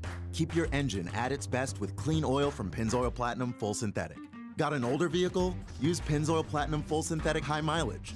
Right now, you can get 5 quarts with an STP Extended Life oil filter for only $35.99. Get what you need for better fuel efficiency at any of our 6,000 stores or on AutoZone.com. Get in zone, AutoZone. Restrictions apply. If you've missed any of today's show, just search Stillman and Company on Apple, Spotify, or your favorite podcast platform. How did A.J. Brown name get lumped into DK Metcalf? Yeah, well, it's because he's also Deebo Samuel, McLaurin from Washington. These are really good receivers who are entering the final year of their rookie deal. And what has happened here, we've seen a change the way the NFL does business. The wide receiver contracts have gotten so big in recent weeks with Devontae Adams and then Tyreek Hill. We've seen these massive contracts, so it's changed the marketplace. And a team like Tennessee, I totally agree with you. I mean, both teams should re-sign their guys. I mean, Metcalf should stay in Seattle and Brown should stay in Tennessee. But I know from talking to people around the league, they look at Tennessee and they see they only have a couple of $1 million in cap room. And they think that, that's kind of interesting. Are they going to be able to afford, A.J. Brown? Now, I mean, chances are nothing is going to happen and these players will end up staying where they are. But it does make for interesting fodder, and I know for a fact that from talking to people around the Jets that these are situations that they're monitoring as all teams are that need a wide receiver. So we'll know the answer to the questions, I think, by April 28th. There you go. That's Rich Cimini, ESPN. He covers the Jets. He's the one that has been kind of writing up the rumors that the Jets are keeping an eye on A.J. Brown. And you heard him right there say, I'm not sure I see much coming from it. TD, you're in a similar position as Rich Cimini. I'm just going to open the floor to you for this. Your thoughts on the last 2 weeks' worth of A.J. Brown talk, gossip, and rumorage? Well, I think the first thing is that it's just hit overkill. And without a doubt, the Titans have every intention of keeping A.J. Brown. That's something that they made that decision quite some time ago. Just in talking to different people, they knew that this contract is something that is going to be one that they have to get done, and they have full intentions of getting it done. I think when you look at what Rich Cimini said, he was just kind of looking at different options, and this was a rebound after Tyreek Hill. His situation didn't work out with the Jets being able to get him, so they wanted to look at other options as far as receiver-wise, because the bottom line is they want to do everything they can to help Zach Wilson. And when you draft a quarterback that high, you definitely want to get a good amount of weapons in there for him. It's no different than what the Titans have work to do once they, committed to $100 million on Ryan Tannehill. That's how it works. So that is understandable, but I think it just got taken out of context to where it's now all of a sudden A.J. Brown is supposedly available, or teams were looking into. No, I don't think any of that is actually true in my opinion. And A.J. Brown, I believe, will be a Titan. What's kind of the line on the reporting element here? And I ask you because you do that so well, which is I believe the Jets told Rich Cimini we're keeping an eye on A.J. Brown. And Rich Cimini wrote, the Jets are keeping an eye on A.J. Brown. That's his job. If the Jets are going to tell you that. But if the Titans tell you, TD, hey, we're keeping an eye on Joe Burrow, well, I mean, I'm sure the Titans would love to have Joe Burrow. I'd love the Titans to have Joe Burrow too. But Right. I don't know. Like, I wonder, like, where is the line there of, well, that's kind of crazy and not worth stirring up a bunch of, talk and rumors and everything else. Then again, who am I to sit here and ask that question in all seriousness? But, like, where do you see that line being? I don't think that was Rich Cimini's purpose as far as putting the names in the post. I think it was a matter of the names, A.J. Brown, DK Metcalf. I think those names just kind of caught fire, especially A.J. Brown. And if you look at the post, it was just kind of like a, reporter's notebook kind of thing. That's what he does. Just, some things to update you on the franchise. And another thing, I don't believe the Jets specifically said A.J. Brown. I think they said they were looking at different situations where a wide receiver could become available. And then Rich Cimini did his homework. He looked into, oh, well, you know what? DK Metcalf possibly. Oh, wait, you know what? A.J. Brown possibly. And I think that's how that whole process went about happening. I don't believe that it was something that, he was told specific names. Mm-hmm. One thing that does concern me, I think the Titans are honest when they tell Jim Wyatt that they want to sign A.J. Brown, when they tell Diana Rossini that they want to sign A.J. Brown. As you reported, just told us, they've been wanting to sign A.J. Brown. The health issues with A.J., how much internally do you think the Titans are concerned about that? And should there be a level of concern with A.J. and his health? Because he's really gutted through some painful injuries over the last couple of years. Yeah, he's got it through some painful injuries, and it's primarily the knee. That's where the concern is. He had the procedures, and honestly, he really didn't have any business finishing the 2020 season. To be honest with you, and that's why he had those procedures done on each knee. That is somewhat of a concern, but they feel that they can manage it. You look at how they've done with him. As far as the workload, you see him, getting some work in the sand pit. You see him doing some of the other things. So that way you're lessening the pounding on the knees and you're allowing him to be a little bit more fresh on game day. And that's how I think they're going to manage it. I think when you look at a guy that plays the way A.J. Brown plays, I mean, look at where primarily most of his damage is done. It's in the middle of the field. And when you're doing that, man, like that's conducive to a lot more bang-ups, and as a player, you go through, I think they said it's the equivalent of going through like 3 or 4 car crashes, so any person is going to, have some issues there. And you see that with A.J. Brown, just with the style and the ruggedness that he plays with. Vrabel today was on the Pat McAfee show, and he did a great job of being entertaining for 20 minutes and not really saying anything of substance, which is a skill in and of itself. But he was asked about the Patriots, and Vrabel was talking about how AJ texted him that he's been watching Man in the Arena on ESPN+, and that now AJ knows where Vrabel gets some of his coaching from. And they kind of laughed about that. But I think Vrabel, that was kind of a strategic thing for Vrabel to say, I was texting with AJ to kind of show maybe how tight they are, as like maybe a note to everybody else. Hey, AJ's our guy. We're not interested in trading him to you. He and I are even texting each other like buds. I found that to be interesting. The other thing, TD, and you would know this way better than I would, which is the Jets hold the 4th and the 10th overall pick. And we're told that this is a really good wide receiver class. And AJ is a really good player, but AJ's not, the best wide receiver in the NFL, and there's a lot of really good wide receivers. Are the Jets crazy? I mean, wouldn't you just take a wide receiver and not have to pay him the big contract and not have to deal with the already sustained injuries that AJ would have, as opposed to what we hear of the Jets wanting to deal that 10th overall pick for DK or Debo or AJ or Terry McLaurin? Well, my question is, do they really want to deal the 10th pick? Because if they wanted to deal the 10th pick, Tyreek Hill should probably be a Jet. Now, I know he wanted to go to Miami, but it wasn't like he was in a situation where he could dictate where he went. That was up to the Chiefs. So he was. He had a no trade? Yeah, so okay. The Jets, because they offered 2 high seconds. They offered 2 high seconds. The Jets trade was actually the Jimmy Johnson trade chart said the Jets trade was a little bit better than the Dolphins, but Tyreek was going to veto it and wanted to go to Miami. Okay, I didn't realize he had the no trade. Yeah. So, yeah, well, I guess we could take that back. Too bad we're not on podcast. We can't edit that out. But anyhow, That's okay. Anyhow, I mean, if I'm the Jets and I'm looking to help Zach Wilson, I think the best way to help him is to get a receiver that's like A.J. Brown, a guy that will get you the free yardage and the guy, that makes things easier for quarterbacks. So I understand their logic, but at the same time, this is a draft.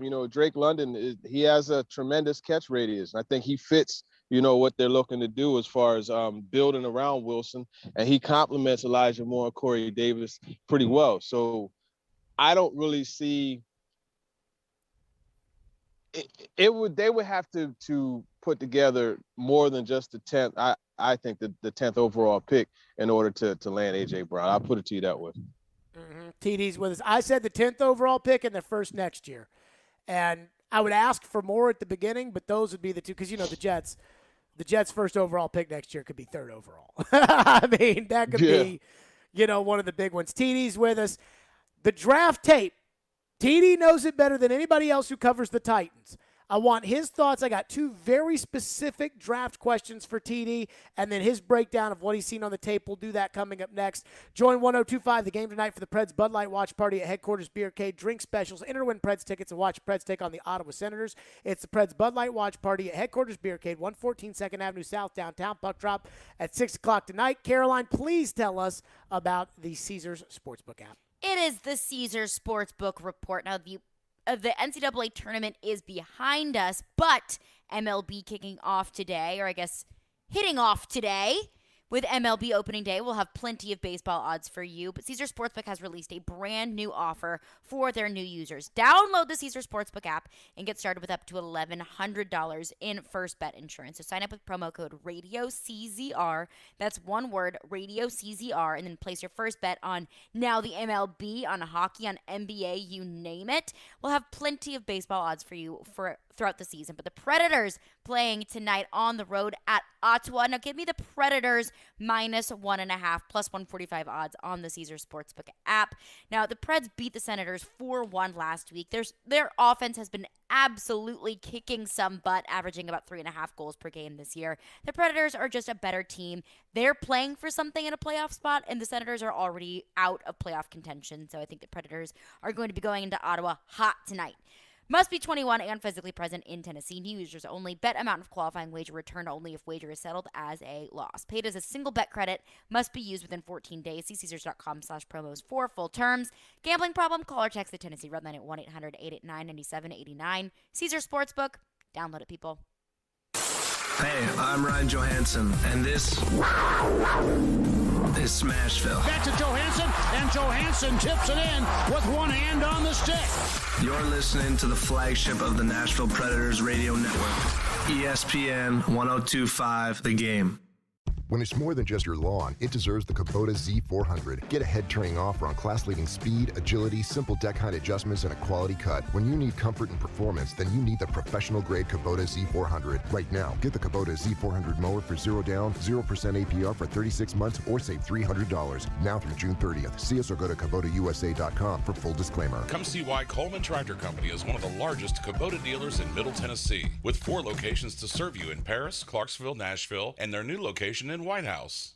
How can a half-carat diamond magically grow into a 2-carat diamond? With Genesis Diamond's 110% diamond upgrade guarantee. Our trade-up policy is the best in the United States. That's Stasia at Genesis, explaining how if you buy a diamond today and want to trade it in for a bigger one next year, Genesis always gives you back your original purchase price plus an extra 10%. We will gladly give you every single penny you paid for the diamond plus an extra 10%, which is amazing. No one does that. As a real-life example, take Stasia's customer Paul. When he first started, he got a half carat, and then as he became became more successful. We rewarded him. He came in and he got a 3/4 carat, and then he's traded for a carat. I'm sure I'll see him this year for a 1.5 carats. As they grow and change and become more successful, their engagement ring can grow with them also. And there's no catch, no minimum trade-up requirement, and it works on diamond studs and diamond pendants as well. You get every single investment dollar you put into the diamond, you will get an extra 10% towards the new diamond. Genesis Diamonds and Luxury Pre-Owned Rolexes. You can trade as many times as you wish. Continuously voted best jewelry store and best place to buy an engagement ring. Green Hills and Cool Springs.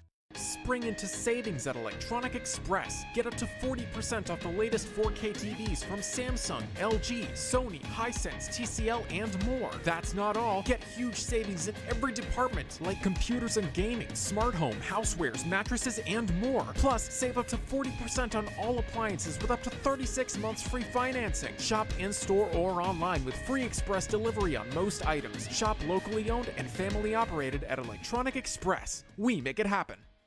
You're the one everyone looks to for answers. Come rain or shine, the job must get done, and you're the one who makes it happen. We get you, Jackie in Fresno, putting your employee safety first. And Manny in Chattanooga, whose local Granger team knows him by name.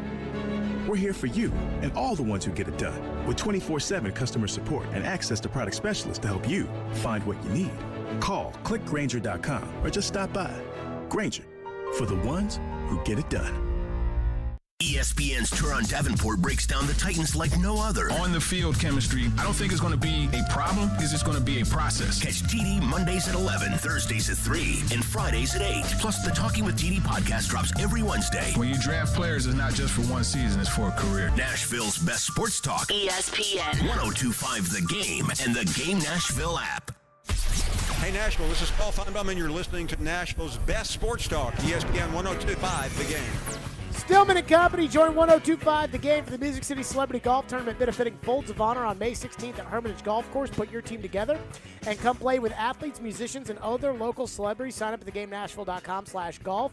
TD's with us for the TD Power Hour. First, I do want to announce Tiger is done for the day. -1, 1 under par at the Masters. I am a much bigger Tiger fan than I ever am a golf fan. And if Tiger is in contention this weekend, I will be watching golf. If he is not, I will not be watching golf. But congratulations to Tiger. TD, all the mock drafts are starting to come out, and there's now so many mock drafts I can't even keep up with them. But a lot of people are pegging different players to the Titans here or there. But I found Todd McShay's two-round mock draft that came out this week to be interesting because we talked about a handful of receivers that could be there at 26th.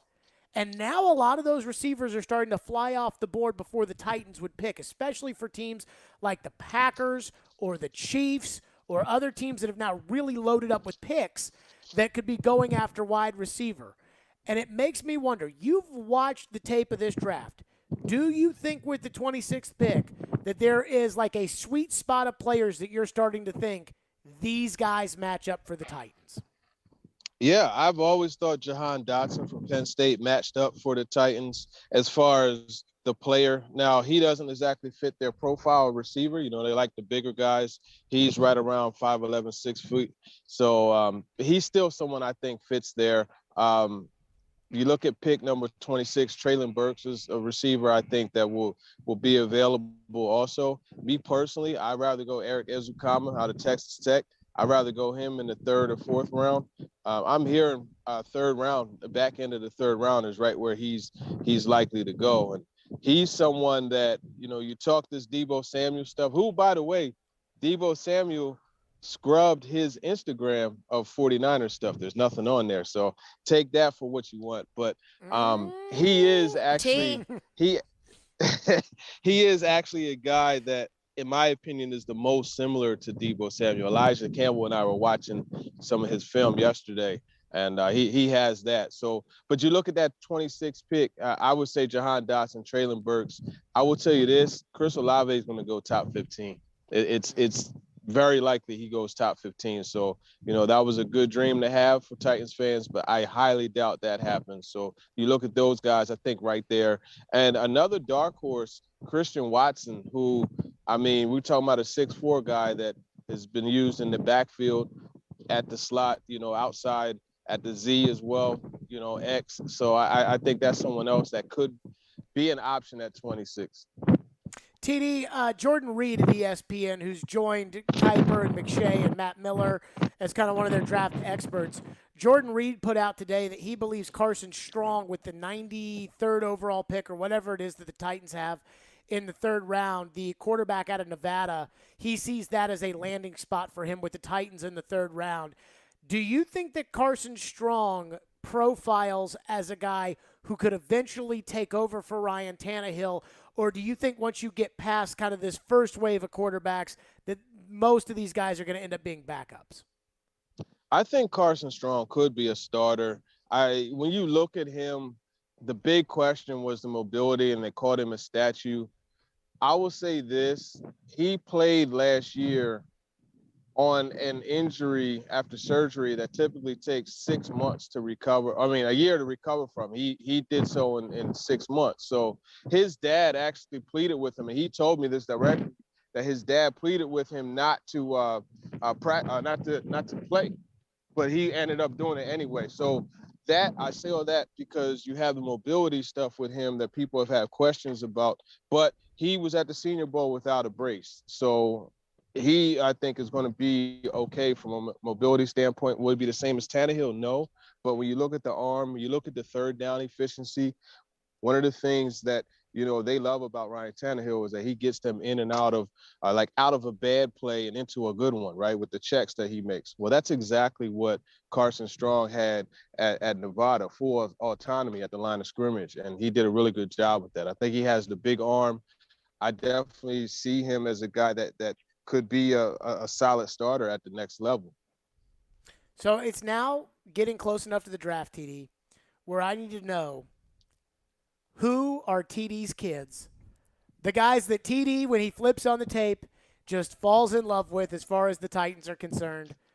Where are we going right now? And I'm not saying the family's done. There's more tape to be watched, more pro days to be had. But where are we starting to see the family come together as we approach the draft? I think you look at Sky Moore out of Western Michigan. Jelani Woods, the tight end out of Virginia. You have loved Jelani Woods. Yeah, he's a really good match. And some will question his blocking, but I mean, the guy's 6'7", 259 pounds. Just get in the way. Like, I don't need you to dump somebody on the bench. Just get in the way. And he could do that at 6'7", 259. So that's one. Arnold Ebukati, who is a outside linebacker. I think he's someone that would be a really good fit as well. So he's another guy that I've really liked. Cade Otton, the tight end out of Washington. I just like him just from a blocking perspective. I mean, this is someone, you watched the game against Michigan. He went head on with a couple guys, Aiden Hutchinson and David Ojabo.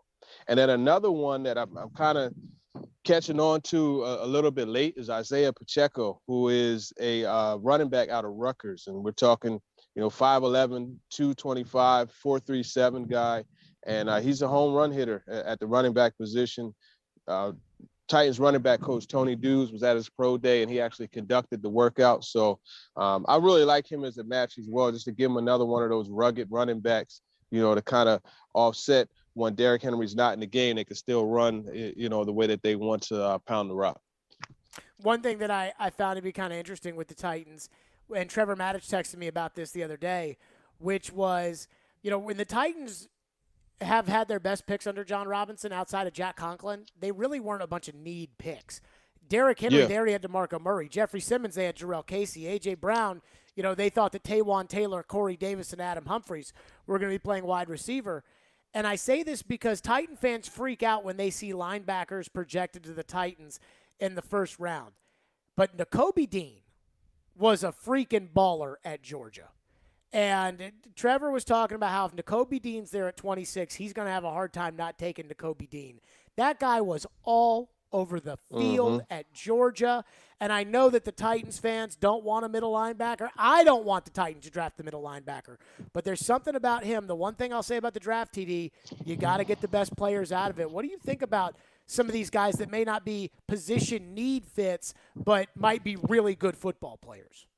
Yeah, I think you do have to get the best players out of it. And Nakobe Dean, I mean, that guy, like you said, he is a baller. You look at just the way, he was able to be behind those big guys and Devontae Wyatt and Jordan Davis, and just his sideline to sideline. And he hits, he arrives with bad intentions, if you want to use that saying. It's tough. I definitely think you go best player available, but I mean, is he a better player than Treylon Burks? You got to weigh that, right? Mm-hmm. And then in addition to weighing that, you have to weigh value versus need. You know what I mean? So there's multiple things to weigh out. He's definitely somebody that you have to consider if he's there, but I don't think that he should be the pick if there's another prospect that's near the top at another position. TD's with us, which means get your questions in for TD. 615-737-1025. Everything on the table, whether it's the Ray Horton allegations against the Titans today, that's on the table. The A.J. Brown rumors are on the table.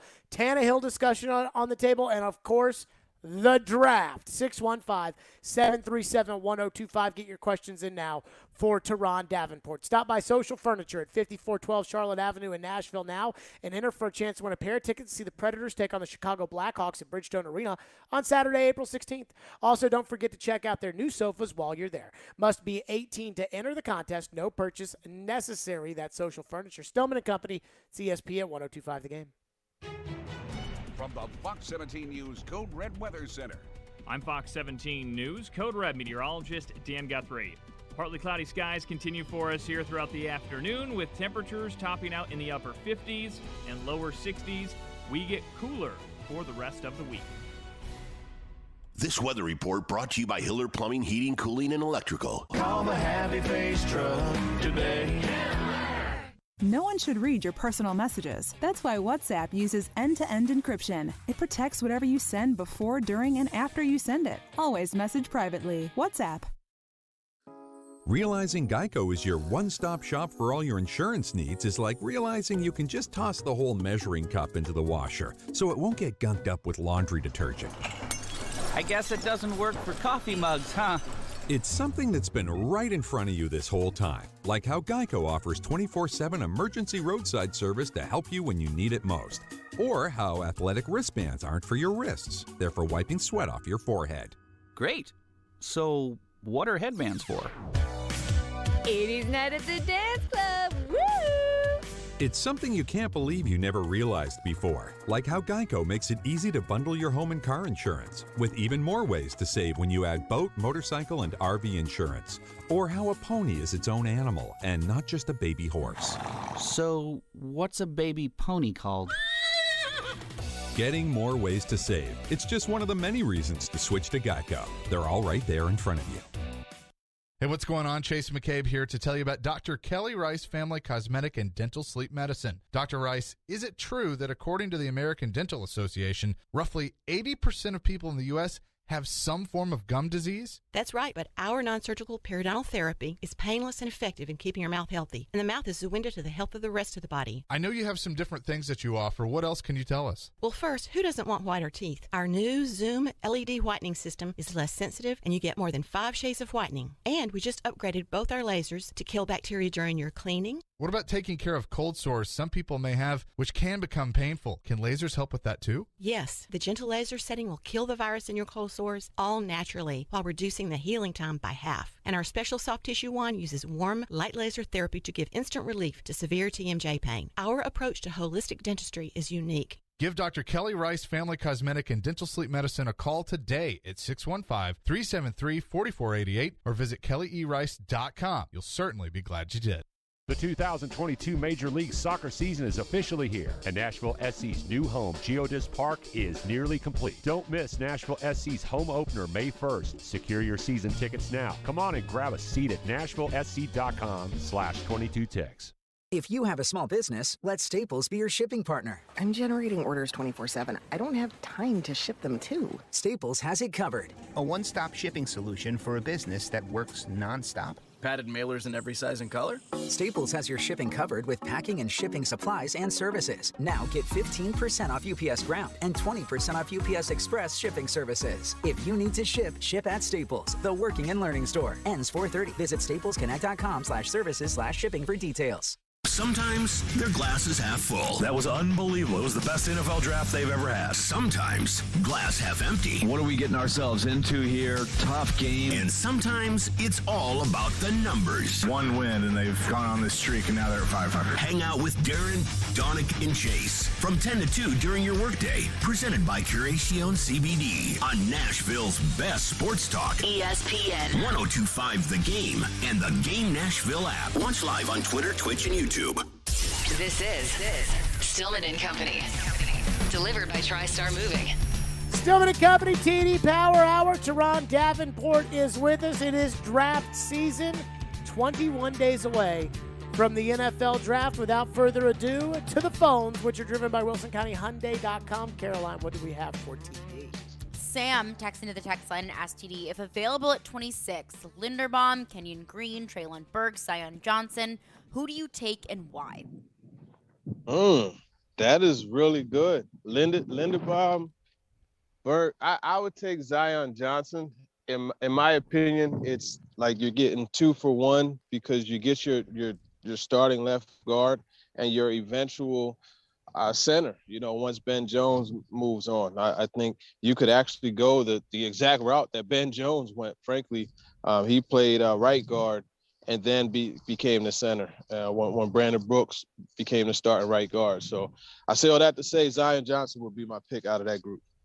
Why Johnson out of Boston College over Green out of A&M? Oh, wait. Kenyon Green was in there? Yeah, Kenyon Green would be my pick. Yeah, he would be my pick because he's the top-rated guard. I think when you look at the value, it's there. He would be the pick.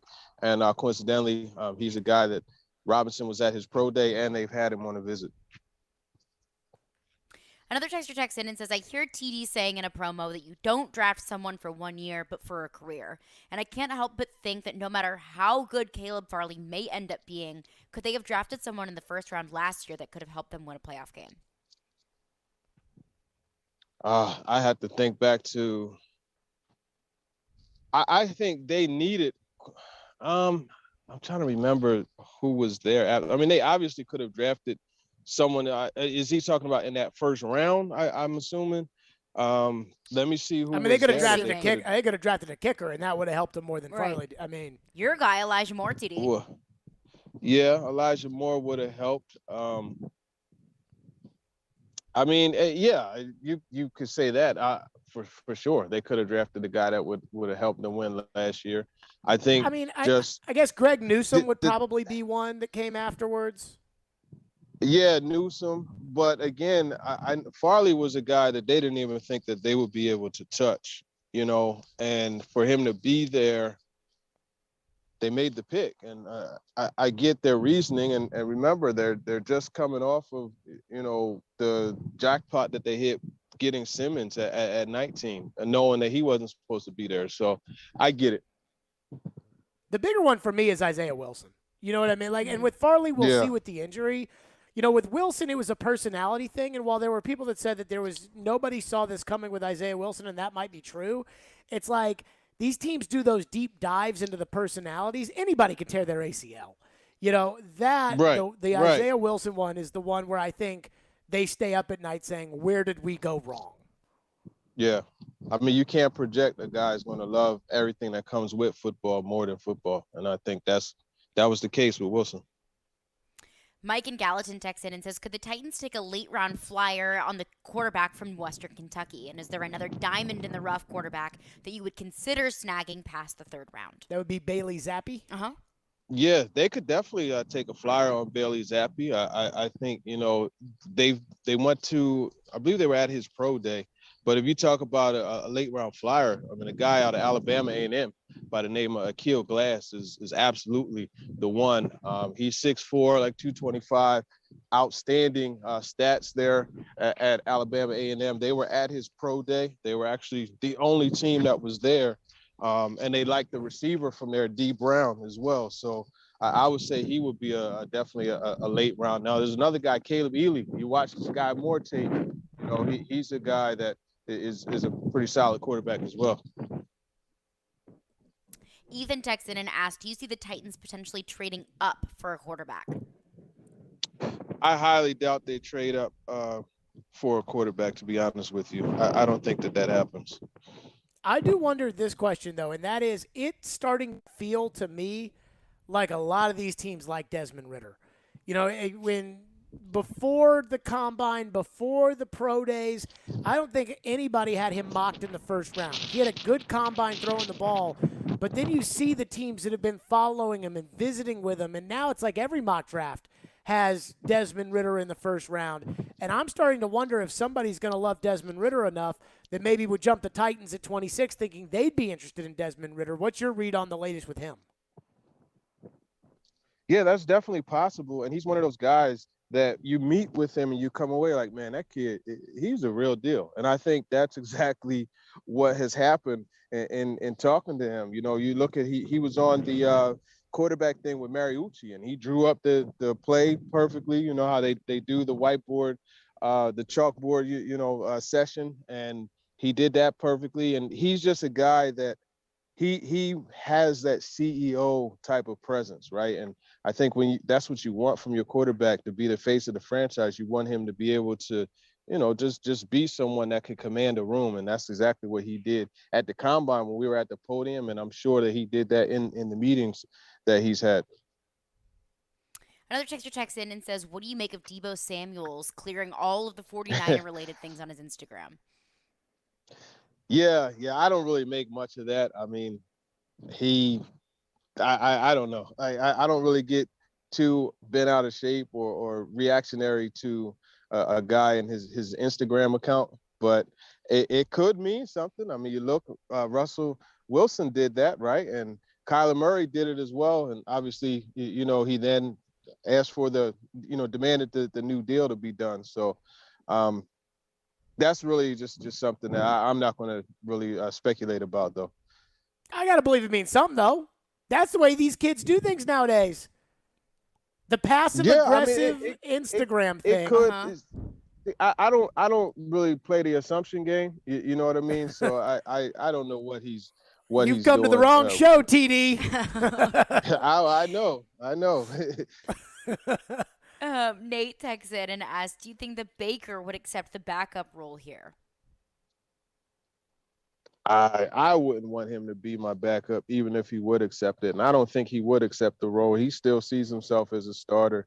And he's always been, kind of like a hothead, like one of those types that, I don't think that he would be a valuable backup just because I think that there will be issues. I think that he would be someone that would potentially divide the locker room. So I don't think he'd accept it. And even if he did, I wouldn't want him as my backup.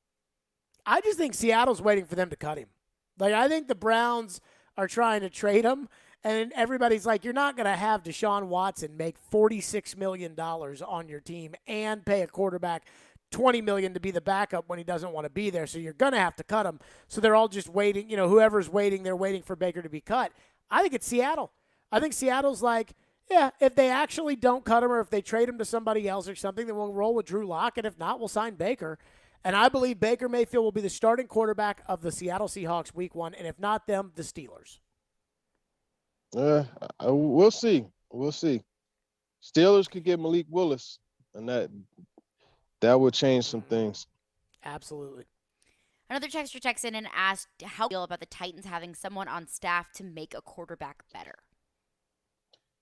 And that is a really good question, honestly, because there aren't any proven QB whisperers, so to speak, in the organization. And I think Pat O'Hara has been, a solid quarterback coach. So I think it just from the sake of it hasn't been, brought to light. I would say the confidence wouldn't be high, but I mean, these guys are paid to develop quarterbacks. So if they drafted one, they would have to do what they have to do and get him ready to go. Adam is in Portland. He's up next on with TD. Thank you for calling. Go ahead, Adam. Hey, TD. So I'm sorry I kind of jumped in late today. So if you've covered it, I hate it. But do we know about Marcus Johnson yet? Because he was good last year. It felt like for a minute, and then he gets hurt. And I'm pretty sure that we could get him cheap. And I just didn't know if you knew where that guy was or if we were talking to him. Signed Yeah, today. Marcus Johnson, actually, he signed with the 49ers. So he is no longer an option for the Titans. He signed with the 49ers. We'll see. I wish him the best out there. Hey, maybe that's why Debo wiped his Instagram, because they signed a receiver. I was wondering this about the other. What about Chester Rogers? Yeah. Yeah, I mean, he's still out there. Chester Rogers is still out there. He wasn't terrible, but I think, when you look at some of these guys, you look at Khalil Shakur out of Boise State. You look at, there's so many slot options. I don't want to take up the rest of the time talking about that, but there's a lot of slot options that they could get in the draft that will be less expensive. And maybe give me less of a heart attack when they're out there returning punts like Chester Rogers last year sometime. It was quite the experience. What's on Talking with TD?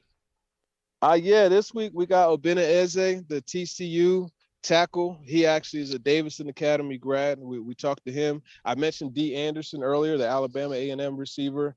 The Titans were at his pro day. We're talking about a guy that was 6'6", like 6'5", 215, ran 4.5, and he was at LSU with Jamar Chase and those guys. So we got him on. Who else do we have? Tyler Smith. We have Tyler Smith, the Tulsa tackle. Or actually, no, you know what? No, Marquise Hayes, the Oklahoma guard. Elijah and I have been in the lab, man. We did about 6 interviews over the last 2 weeks. So I kind of got the names jumbled up. But it's Obina Eze, D. Anderson, and Marquise Hayes this week. There you go. Download Talking with TD. TD, appreciate it. We'll talk to you soon. Yeah, for sure. Take care. Yep, TD joining us on the program. The Titans find themselves in some hot water today. And while I'm on their side, there is something that they did that I absolutely do not agree with. We'll get to that coming up next. FanDuel Sportsbook is my official sportsbook app. And opening day is here today. And right now, all customers can swing for the fences with a no-sweat same-game parlay on FanDuel Sportsbook. Just put any MLB game and combine at least 3 bets. And today, the Braves taking on the Reds. I told you last year, Braves are going to win the World Series. I'm not telling you that this year, but I would say this right now, just letting you all know. I'd say Max Fried's going to strike out a lot of Cincinnati Reds players because they stink. 2, you can turn those into 1 bet for a bigger payout. And if your bet doesn't win, FanDuel will refund you up to $10 in free bets. Not sure what to bet on? Check out FanDuel's popular same-game parlays to see what most fans are betting and get in on the action. There's no better place to bet America's pastime than on America's #1 sportsbook app. Head over to FanDuel or to your FanDuel account or download the FanDuel Sportsbook app and sign up with the promo code JGM to bet your no-sweat same-game parlay today. That's promo code JGM. 21 and older and present in Tennessee. First online real money wager, only $10 first deposit required. Bonus issued as non-withdrawable site credit that expires 14 days after receipt. Restrictions apply. See full terms at sportsbook.fanduel.com. Gambling problem? Call the Tennessee Red Line 1-800-889-9789. The voice of reason. 274 yards, 2 interceptions, 0 touchdowns. You're not going to win a game that way. The voice of the fan. I'm tired of let's just give it to a quarterback. The voice of Nashville sports is your home of Nashville's best sports talk. ESPN 102.5 The Game and the Game Nashville app. ElectronicExpress.com. We make it happen. What up, world? This is your boy Kevin Hart, a.k.a. the comedic rock star. And guess what? I'm coming to a city near you with my new tour, Reality Check. And we are adding shows, doing it big. Brand new hour material, big laughs, big energy. Make sure you're in the building. Don't miss your chance to get your tickets. Don't miss Kevin Hart, Reality Check Tour at Bridgestone Arena. Due to popular demand, a second show was just added on August 3rd. Get your tickets this Friday at 10 a.m. Go to KevinHartNation.com now. The racing, the big one, the camping. It's all just bigger at Talladega. And with a doubleheader on Saturday and the premiere of the next-gen cars on Sunday, it's just going to keep getting bigger and bigger and bigger. NASCAR's biggest and baddest track is back. The Talladega NASCAR Weekend, April 23rd through the 24th. Get your tickets now at TalladegaSuperspeedway.com. Golfers, swing into Edwin Watts Golf Shops for the hottest new arrivals from Titleist, featuring the new Titleist Vokey SM9 wedges, their most superior handcrafted wedge design ever. The new SM9 grooves are cut to maximize the interaction of ball and face for lower flight and higher spin. Get precise distance and trajectory control like a pro with the SM9s. Swing by Edwin Watts Golf Shops and get custom fit today. Edwin Watts Golf Shops, home of the 90-day satisfaction guarantee, and shop us online at worldwidegolfshops.com. Spring has sprung, which means it's time to renew your home with Social Furniture. It's their Spring Fling sale, where all furniture is up to 50% off. That's right, up to 50% off on top name brands such as Serta, Sealy, Simmons, Caracol, Bernhardt, and Woodhouse. At Social Furniture, you'll find new bedroom furniture, mattresses, and sofas, all up to 50% off. Spring into Social Furniture today on Charlotte Avenue in West Nashville. Shop local, shop social. Social Furniture is a proud supporter of your Nashville Predators. Hey, Darren McFarland here, and I'm excited to tell you about my friends at Spring Hill Heating and Cooling. Spring is here. If your AC or heating unit is old and inefficient, then you need to take advantage of the Spring Hill Spring Special for a limited time only. Save up to $1,000 with Spring Hill Heating and Cooling. Get a York unit that lasts with a 10-year parts and labor warranty with up to 60 months no-interest financing on all York units. Restrictions do apply. Schedule now at springhillac.com. Spring Hill Heating and Cooling, a York certified comfort expert company. From the Hillside Medical Game Studios, WPRT FM Pegram, WPUZ HD2 Laverne. NASCAR is back. Kyle Larson returns to Nashville Superspeedway a winner. Nashville's exclusive home for NASCAR. ESPN. 102.5 The Game and the Game Nashville app. A Cromwell Media Station. Live from the Game Nashville studios, it's Stillman and Company. Delivered by TriStar Moving. TriStar Movers with 5-star service. With Jared Stillman on Nashville's best sports talk. ESPN. 102.5 The Game and the Game Nashville app. Stillman and Company is delivered by TriStar Moving, ESPN 1025. The game should be live on Twitter, Twitch, YouTube, and Facebook Live. Thanks to the law offices of Amanda Gentry, live from the Hillside Medical Game Studios. So I believe that very few things in the world I could qualify as an expert witness. Fair? Probably fair. I do wonder what you do think you are an expert witness at. 2016 Tennessee Titans history. Probably fair. That I think I can consider myself as an expert witness. I think my credentials are fair. I was here. I was covering the team. I worked with the former general manager of the team who got the general manager hired. I was young enough to have a sharp memory at the time, old enough to be mature enough to know what was going on. I was covering the Tennessee Titans. I think that's fair. I feel like I am an expert witness. And today the 2016 Titans is in the news because former defensive coordinator in 2014 and 15, Ray Horton, was added to the Brian Flores lawsuit. Brian Flores, of course, alleging that the Rooney Rule is a sham and that the NFL does not allow black coaches the opportunity to become head coaches.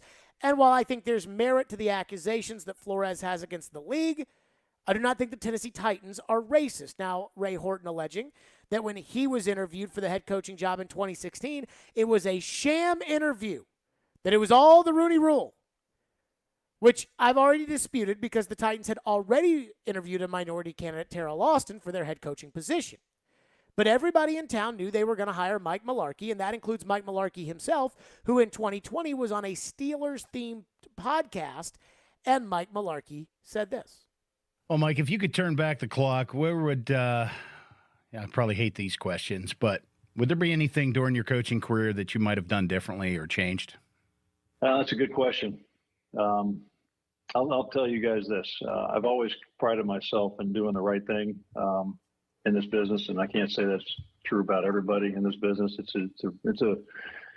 It's a very cutthroat business, and a lot of guys will tell you that. But I allowed myself at one point when I was in Tennessee to get caught up in something I regret. I still regret it.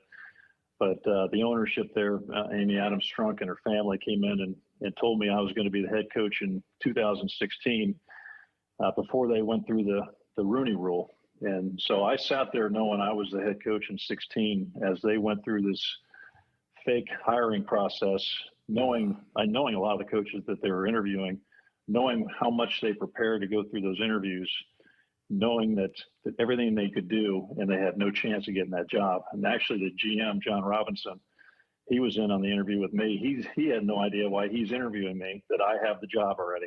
And I feel, I regret that's because I pride myself in my kids first, that they do the right thing. And I always said that to the players. And here I am, the head guy, not doing it. And I've regretted that since then. It was a wrong thing to do. I'm sorry I did that. But it was not the way to go about it. Should have interviewed like everybody else and got hired because of the interview, not early on. So that's probably my biggest regret. Wow, that's touching. No, I will say this. He's not lying. The job was his. Also, as we know, John Robinson and Mularkey, we know how that worked out. John Robinson did not choose to hire Mike Mularkey. Mike Mularkey was going to be the head coach. In fact, Ed Werder sent out a tweet. This was when Ed Werder still worked at ESPN, before Ed Werder got fired, and then before Ed Werder went back. And Ed Werder sent out a tweet that said, I've been told the reason John Robinson emerged with the Titans was his willingness to retain Mike Mularkey as head coach. Also has a history with Josh McDaniels. Now, Josh McDaniels was doing everything to try to get that job at the time. Titans weren't interested because they were going to hire Mike Mularkey. Mm-hmm. And I don't blame the Titans. I don't blame the Titans for having an interim coach that they trusted, that they liked, that they thought was a good coach, who was a good coach, who won 9 games 2 years in a row. I don't have a problem with the Titans saying, this guy's our coach. Now, I know what the rules are, and the Rooney Rule requires you to interview minority candidates, and they interviewed a minority candidate in Terrell Austin. Now, they also interviewed Ray Horton because Ray Horton was upset that he didn't get an interview, so they gave him a courtesy interview, and then they moved on with their lives, and he moved on with his life. And now people are looking at this and the allegations and what Mularkey said, and they're thinking, racist, right? Like, that's the implication. Yes. Okay. I'm on the Titans side. As what I believe as an expert witness, I believe that I'm on the Titans side. Then the Titans released a statement. Sometimes I think it's better just to say nothing than to say something. And the Titans felt like they had to say something. Quote, our 2016 head coach search was a thoughtful and competitive process, fully in keeping with NFL guidelines and our own organizational values. We conducted detailed in-person interviews with 4 talented individuals, 2 of whom were diverse candidates. No decision was made, and no decision was communicated prior to the completion of all interviews. While we are proud of our commitment to diversity, which they put in all capitals, the O, C, and D, we are dedicated to continued growth as an organization to foster diversity and inclusion in our workplace and community. That's a lie. As somebody who considers themselves an expert witness on the 2016 Titans coaching search, that's a lie. The Titans knew all along that Mike Mularkey was going to be the head coach. In fact, I remember D. Mace was saying that they should make Mike Mularkey the head coach. In the middle of the season, remove the interim tag. Kelly Holcomb, who played quarterback for Mike Mularkey in Buffalo, was saying that they should make Mike Mularkey the head coach. Everybody knew Mike Mularkey was going to be the head coach. The insiders were saying the week of the final game that, yeah, they're probably going to retain Mike Mularkey. I lived this. The Titans are not telling the truth with this statement. But I don't think they have a choice. Why? Do they have to say something? When allegations like this come out, I think it's almost worse to say nothing. Well, it can't be worse to say nothing. Unless lying is okay. Then to deny the allegations? Well, TD just said right there, because remember, TD didn't cover the team then, and TD was like, well, if that's not true, then that's really wrong. And it's not true. Like, I'm just telling you right now that if you put me up there, I have no bias in this. Like, I'm a fan of the Titans, but if you listen to the show, you know I got no problem taking a baseball bat to the Tennessee Titans when they need one. Mm-hmm. I have no bias. I do not work for a station that is business partners with the Titans. I do not work with anybody who's business partners with the Titans. I was here. I was on the air. Again, I am as straightforward as possible. When they hired John Robinson, I asked Floyd, why would he do this? And this was off the air. And I asked Floyd, because Floyd's the one who got John Robinson the job. Mm-hmm. And I said, why would he do this when he's got to hire Mike Mularkey as the coach? And Floyd was like, cuz. He'll just have him as coach, and then when they don't win a lot early on, then he'll just blame him and fire him. I'm like, makes sense to me. Mm-hmm. If you put my hand on that Bible today, I would tell you that the Tennessee Titans are not racist. that the Tennessee Titans wanted Mike Mularkey to be their coach. It was the good call at the time. And that Ray Horton's interview was a sham, but not because of the Rooney Rule. It was a sham because they didn't want to interview him, and he complained, so they interviewed him, but that their statement's not true. And I do wonder this. Should we be upset with the Titans for telling a not true statement? And the reason I ask this question is because this statement came out at the end of the first hour of this show. And for the first 50 minutes of today's show, I defended the Titans tooth and nail on this. And now I'm a little disappointed because I thought the Titans were in the right for the way that they handled everything. I thought they were in the right the way, even though, again, it was a sham interview for Steve Wilkes in 2018, they knew they were going to hire Vrabel the whole time. I thought that was the right business decision for the Titans. But if the Titans came out today, and I'm sure they would if prompted, and said, oh, no, that was a serious interview with Steve Wilkes in 2018. We didn't know we were going to hire Mike Vrabel. I'd call that as I see it too, which is a lie.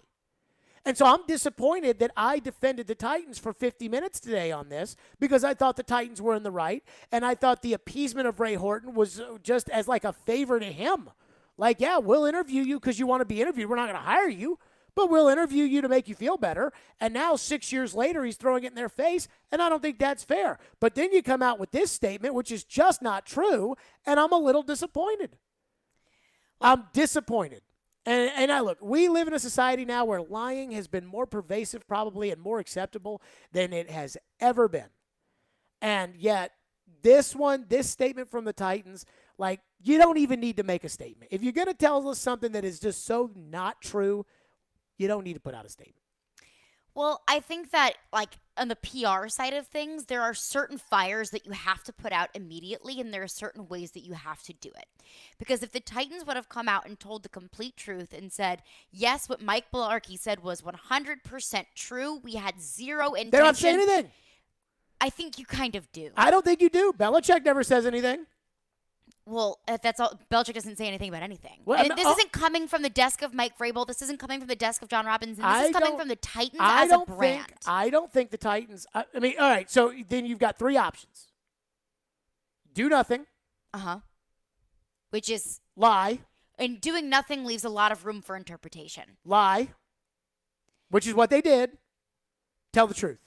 So telling the truth would like get them kicked out of the NFL. And that's what I'm saying. Is if they're going to come out and say, yeah, we had zero intention of hiring anyone else that we interviewed. So sorry, you were right about that one. They don't need to say that. They don't need to say anything. They need to say. They have to address it. No. Yes, as a brand, from a PR standpoint, you absolutely positively have to address it. Well, here's what I love too about it coming from the Titans. There is not a person who is attached to this statement. Well, yeah, it's coming from the Titans. Nobody involved with the Titans other than the owner was involved in that. Steve Underwood was the president. He's not there anymore. Burke Nihill's in. John Robinson was the general manager. He didn't hire. I mean, I guess he hired, but he didn't hire Mike Mularkey. So there's no, like, Amy's the only person. And, I mean, again, I understand what you're saying, but if that's the case, then all these statements are all lies. And everything, yes, they are. Then everything the Titans say from now on at this level is not the truth. But PR things like that, 99% of the time, yeah, they're lies. Whenever all of this Brian Flores things came out, the NFL released a statement saying, we vehemently deny any wrongdoing with any sort of hiring process before they even did any sort of investigation into it. All of these statements like that are total lies. They're just covering their tracks. Okay, but even this, to me, this is so stupid then if you're the Titans. Because if Mike Mularkey is saying that, I'll hold on to this thought, 615-737-1025. But I think that there's an error in the judgment of the Titans here, and I'll explain why. And that's next, other than the obvious morality of it. 615-737-1025. The Titans shouldn't have said anything. Stillman and Company, we'll get your thoughts on it too. Stillman and Company, let me tell you about Seltzer's Land because I need to do that because we got an early Preds game today. Seltzer Land is turning Nashville into a hard seltzer paradise on Saturday, April 30th at Riverside Golf Links. Enjoy this one-of-a-kind immersive experience as you spend the day tasting over 100 unique hard seltzers. Indulge in mouth-watering munchies and tons of seltzer swag and bust out the gram for the most Insta-worthy moments. Seltzerland has rounded up the best hard seltzer brands in the land for one epic day, dedicated to the bubbly brew everyone can't get enough of. There you go. Stillman and Company, it's ESPN 102.5 The Game. Every Wednesday, it's me, Jared Stillman, against Joe Rexroad for Jared versus Joe. Brought to you by Parman Tractor and Equipment. Visit ParmanTractor.com, your Middle Tennessee link belt and Takeuchi dealer. Staples stores are a new world of possible with innovative tools for small business and remote workers and learners. Explore more at your local Staples store or staplesconnect.com. Hi guys, are you struggling with erectile dysfunction and sick of the pills? Well, today, Thursday, April 7th, we're doing something special. Hillside Medical Clinic uses the most powerful form of wave therapy, shown by Cambridge to repair blood vessels and get rid of ED at its core. If you're ready to put a stop to your ED, call us now, and not only will the assessment and ultrasound be free, we'll also include something unique that produces immediate results in the bedroom. You're going to love that. And today only, we're offering 3 additional treatments to our patients free. This means that if you notice results fading, we'll retreat you free of charge. This is unprecedented and worth hundreds of dollars. Call today, Thursday, April 7th, and qualify free. 615-576-5000. That's 615-576-5000. Put a stop to your erectile dysfunction and get your love life back. Call Hillside Medical Clinic now to qualify. This offer ends today. 615-576-5000. This segment of ESPN 102.5 The Game is brought to you by Train Heating and Cooling Systems. Tested, retested, engineered, and re-engineered to keep up with you. We run together. Visit traininfo.com to find your local independent train dealer. Traininfo.com. It's hard to stop a train. Finding the right person for the job isn't easy. Just ask someone who hired a lounge singer to be their office receptionist. Hello, this is Mickey Marquis, and you've reached the office of Doug & Associates. Thank you very much. Catch me Tuesday nights at the Hotel Johnson. Hello? But if you've got an insurance question, you can always count on your local Geico agent. They can bundle your policies, which could save you hundreds. Doug & Associates, this is Mickey Marquis. Hello? For expert help with all your insurance needs, visit geico.com/local today. And now it's Geico's Motorcycle Rules of the Road. Avoid biking in the rain and never touch another person's bike. Hey guys, look at these bikes. So shiny. Whoops.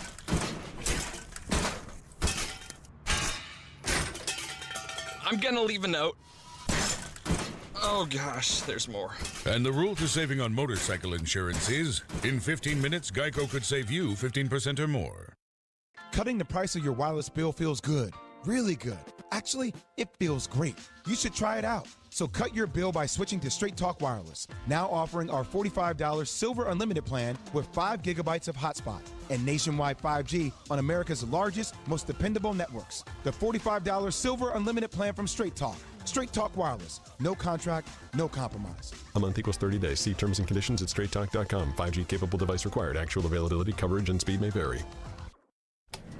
Where are those receipts? Tax day is nearly here. I held on to those. And Chanel is stressing. Why do I always wait to the last minute? Her small business needs a bookkeeper to crunch some big numbers. Oh, these spreadsheets make my head spin.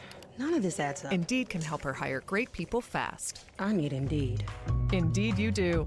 Our hiring platform instantly connects you with quality candidates whose resumes on Indeed match your job description. Visit Indeed.com/credit and get $75 towards your first sponsored job. Terms and conditions apply.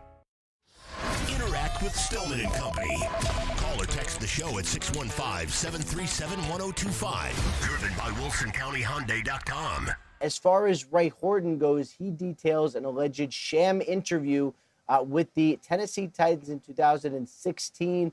And interestingly, Mike Mularkey, who ended up getting hired as the head coach here, corroborates this, telling a podcast a couple years later that one of his biggest regrets, Mike, was that he allowed this to happen. He knew he was getting the job. Mularkey says he was told by Tennessee management that he was getting the job. They just needed to go through the Rooney Rule process. And that was the Ray Horton interview. Those are some of the allegations in this newest lawsuit filed today. That was Ian Rappaport. The Titans have put out a statement in which the most important thing, no decision was made and no decision was communicated prior to the completion of all head coaching interviews. And that's not true. And again, I didn't talk to Amy about it at the time. I didn't talk to Steve Underwood about it at the time until after he Mularkey. But that's just not true. That's just not what happened. And I was saying this point, which is, here's why the Titans should have said nothing, as opposed to saying this, that it's not true. And that's because this is a lawsuit. And I find this very interesting because the Titans are run by a lawyer. Burke Nihill was the team's general counsel. He is now the team's president. So they are run by a lawyer. When all this went down, the team was run by a lawyer, Steve Underwood. In fact, Underwood made a comment that didn't go unnoticed to me, which was they interviewed Mike Mularkey for the head coaching job in 2011 when they hired Mike Munchak. And Steve Underwood said that all of his notes on the head coaching interviews were saved, much to his chagrin, which means that he thought that it had been deleted after he retired, and then he came back, and somehow, some way, there was still a copy of his notes, which, his notes were there. He probably didn't want that there. But the point I'm having here is this is a lawsuit. And if this goes to trial, right, and you're to sit there and say, okay, Mike Mularkey would probably get called to testify. Mike Mularkey would say, they told me I had the job. And if they're claiming that they said that they didn't have the job, that's going to open up more scrutiny to the Titans and specifically to Amy. Because, again, and these things take forever to get to court, but when they go to court, it's hands-on Bibles. And I think with this statement, if I'm Brian Flores and Ray Horton, and if I'm this team, I want Amy up there. Because most everybody knows that that statement's not the truth. And now you're Amy Adams Strunk, and you have essentially, and again, this statement is not attributed to her, and it's not attributed to her on purpose, but she is the Titans, and she's the only person that is a holdover from that decision-making process back in 2016. But how's that going to look if you're up there on the witness stand and you say, no, that wasn't true. We already knew that we were going to hire Mike Mularkey, because that is the truth. And I don't ever foresee Amy Adams Strunk risking perjury. And so she gets up there and she says, yeah, no, that was the truth. That the truth is that we were going to hire Mike Mularkey the whole time. How's that going to go over in a league that is predominantly black?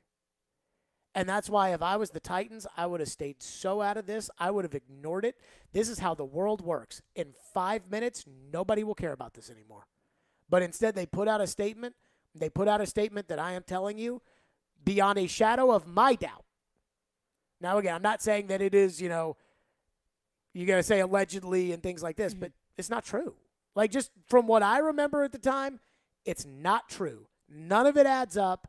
They were always going to hire Mularkey. It was the right business call. Just like it's obvious they were always going to hire Vrabel, as long as Vrabel didn't do what Eric Bieniemy apparently did in Cincinnati, which is just completely ruin it. They were always going to hire Vrabel. They did. They moved on. And yet the Titans put out a statement that's not true. And I'm just telling you, I just hope that it doesn't open them up to some sort of liability down the road for just not telling the truth. And I think the thing here is it's incredibly difficult to prove intent both ways. The fact that if the Titans did decide to hire Mike Mularkey before they even interviewed anyone, it's hard to prove that it wasn't racist intent, even though I don't think it was at all in the slightest. No. It was a business decision. No, this is not hard to prove. They said no decision was made. If there's an email.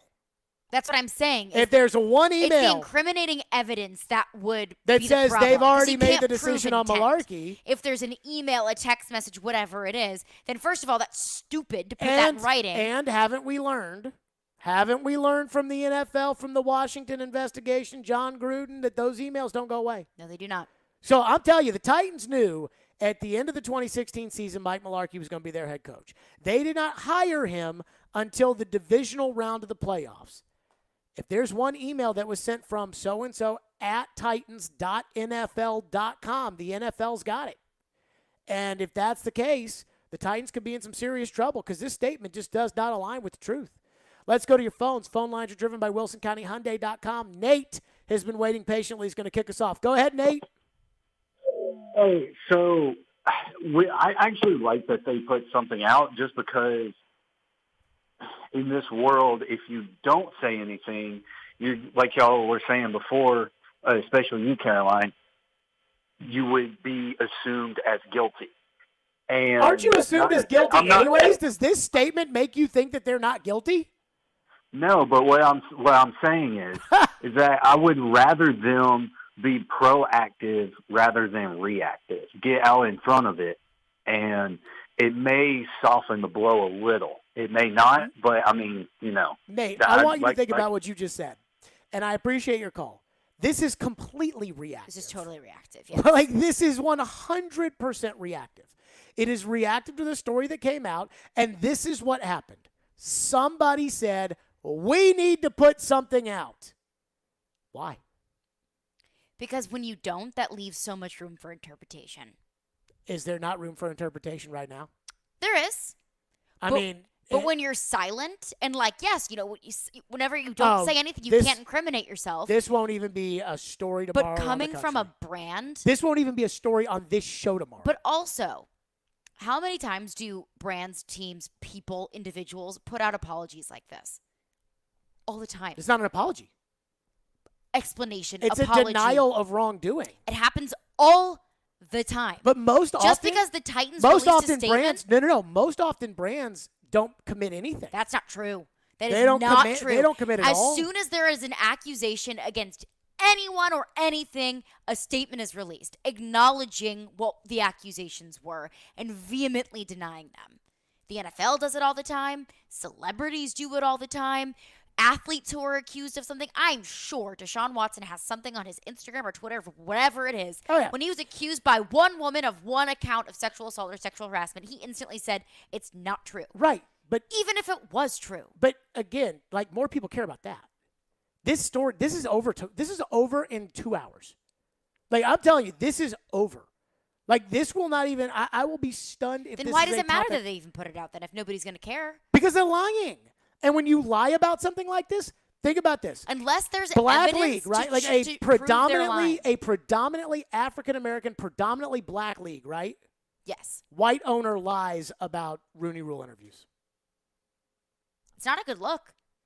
But unless there's incriminating evidence, do you know there's not?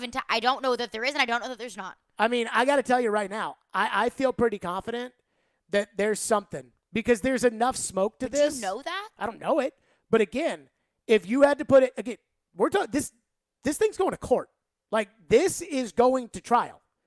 If you put Amy Adams Strunk on the witness stand and you ask her, were you committed to Mike Mularkey as your head coach before you had those interviews with Terrell Austin, before you had the interview with Ray Horton? The answer is yes.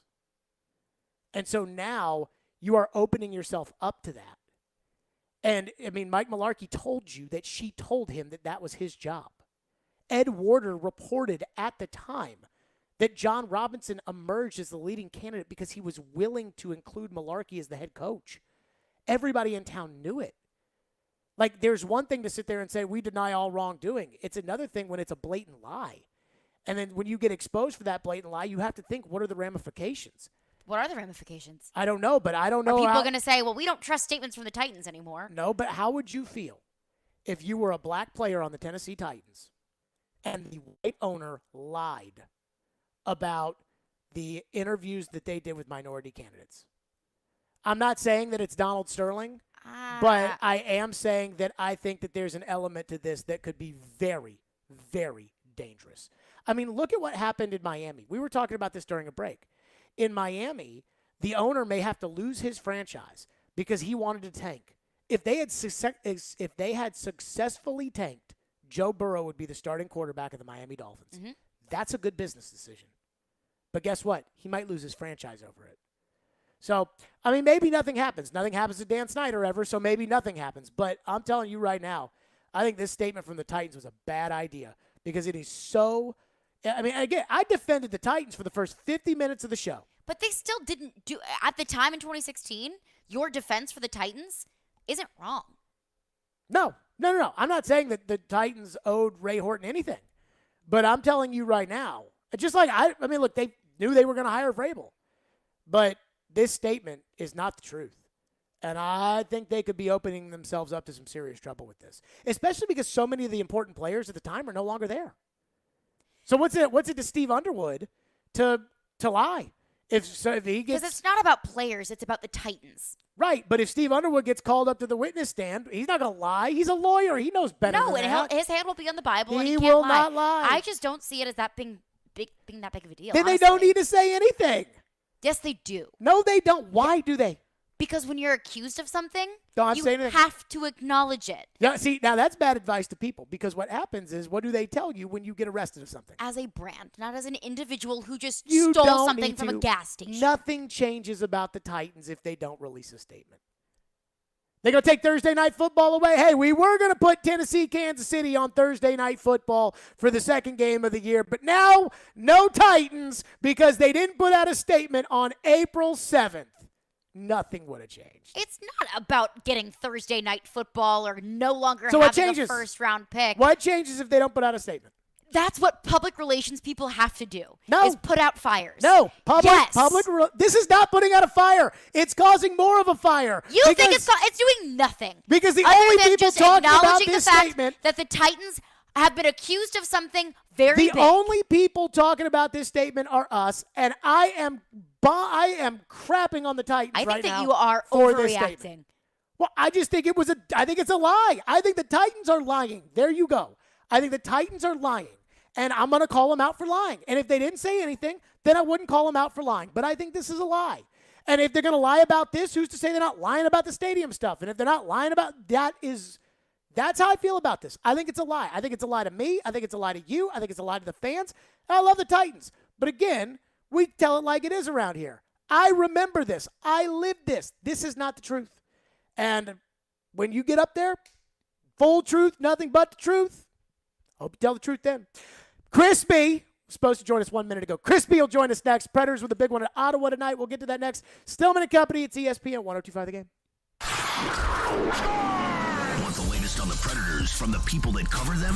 Heck of a year so far for the Predators. They've been so much fun to watch. Join Robbie Stanley for Preds Insiders every Monday at 6. I feel probably as good about this group of 6 on D. Presented by Dr. Kelly Rice on Smashville's best sports talk. ESPN 102.5 The Game and the Game Nashville app. Seltzerland is turning Nashville into a hard seltzer paradise on Saturday, April 30th at Riverside Golf Links. Enjoy this one-of-a-kind immersive experience as you spend the day tasting over 100 unique hard seltzers, indulge in great food, tons of seltzer swag, and bust out your Instagram for the best photo moment. Seltzerland has rounded up the best hard seltzer brands in the land for one epic day dedicated to the bubbly brew everyone can't get enough of. You don't want to miss out on Seltzerland 2022, April 30th at Riverside Golf Links. BetOnline.net is your #1 source for all your betting needs and sports info. Find all of the latest sports developments, including this week's Masters Championships odds, podcasts, and reviews for all the different leagues this season. BetOnline.net is your continued source for all your sporting wagering information, including live betting, esports, and scores. Head to the website today or use your mobile device to learn more about the trends in action. BetOnline.net, where the game starts. Pro Golf is back in Middle Tennessee. Mark your calendars for the Simmons Bank Open, May 5th through 8th. You can see the next wave of PGA Tour stars. Be sure to visit the Sand Trap at the 14th hole and check out great local food trucks, including Hattie B's, Hogwood Barbecue, Dream Burger, Padrino Pops, cocktails from Jack Daniels, and try the Sand Trap Cream Ale from New Heights Brewing Company. Purchase your tickets now at SimmonsBankOpen.com.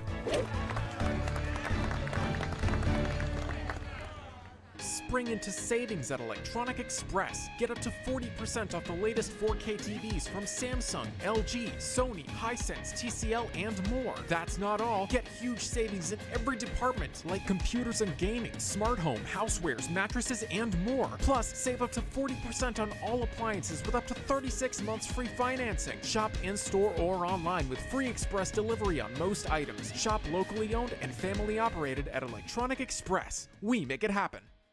What if you could be debt-free in 3 weeks? Hey, Willie Donick here. My friends at Loan Pronto are helping people do it every day. It's Loan Pronto's debt consolidation home refi, wiping out tens of thousands in credit card debt. Listen, your home's value is way up. You can refinance now, take money out to pay off all your credit cards, eliminate PMI charges, pay off personal loans, or other high-interest debt. One local couple had over $50,000 in credit card debt. Loan Pronto did a debt consolidation refi. And even though their mortgage rate went up a tad, they cut their monthly payments by $900. Why pay 20% interest when you can consolidate it to one low payment with a mortgage APR in the threes? Homeowners who do it save an average of $800 a month. Do it now and even skip your next house payment altogether. That's what I call financial freedom. Call Loan Pronto now. 615-499-5780. That's 615-499-5780 or loanpronto.com. Equal housing lender, NMLS 166-1781, subject to lender approval. Cleaning your fuel system can make your car run better and improve gas mileage. Visit O'Reilly Auto Parts and pick up a bottle of Chevron Techron Fuel System Cleaner and add it to your tank during your next fill-up. On sale now, buy one, get one free at O'Reilly Auto Parts. Stop by and talk to our professional parts people today or visit O'ReillyAuto.com. O'Reilly Auto Parts. Hit City is back. Play ball. And that's gone. John Singleton's first at-bat as a Sound. Your Nashville Sounds continue their series against the Durham Bulls. Swing and a miss, strike three. Sounds win. Coverage starts at 6:20 on your home for Nashville Sounds Baseball. ESPN 94.9 in the Game Nashville app. Hey Nashville, this is Penny Hardaway, University of Memphis coach. You're listening to Nashville's best sports talk, ESPN 102.5 The Game. Everybody was worried at the start of this week about if the Predators going to make the playoffs, and if they win tonight against the crummy Ottawa Senators, they will have a 95.9% chance of making the playoffs. I told you all, don't worry about it. Don't worry about it. They'll make the playoffs. Then the playoffs, we'll see. Terry Crisp joins us now on the show. Crispy, this might be one of our, we're hitting down the home stretch of your final season, but let me say this before we get going. I am not worried about the Predators making the playoffs. I think the Predators will make the playoffs. I think they'll win games against good teams. I don't think they're in great shape right now, but I think they'll be okay. They'll get to the playoffs, and we'll see. Is that too optimistic? Is it not optimistic enough? What do you think? Yeah, would you mind putting Jared Stillman on, please, so I can talk to him? I don't know who this fake is, but that's not the guy who insults me every time. Says our team is doomed. Then comes out and says it. Stiller, good to hear from you again, buddy. Nobody's insulted me since we haven't been back together for a while, so it's great to hear. And I'm with you. But you know what, though? You recall, and you know this, you said all along, we said that it's going to be a dogfight. We're going to be in a race this year right to the very end, and that's exactly what it's shaping up to be. We dropped a few games that we knew we shouldn't have dropped that hurt us, then we come roaring back and win some that maybe we shouldn't have won. And we're still very, very much in the hunt. And the reason, and I like what you just started out with that, was Stiller, by the way. That was a good intro. The last game against Minnesota, and I was really worried about that, as you'd say, really worried, let me tell you, because they're a big, fast, strong team, and they're built for the haul. And I said we had some company in town, my nephew and whatnot, and I said, get in your seat early. Don't miss the dropping of the puck, because the fireworks are going to start early. Well, you saw it, you heard it, and then we took them right to the woodshed. That's what I was waiting to see from our hockey club.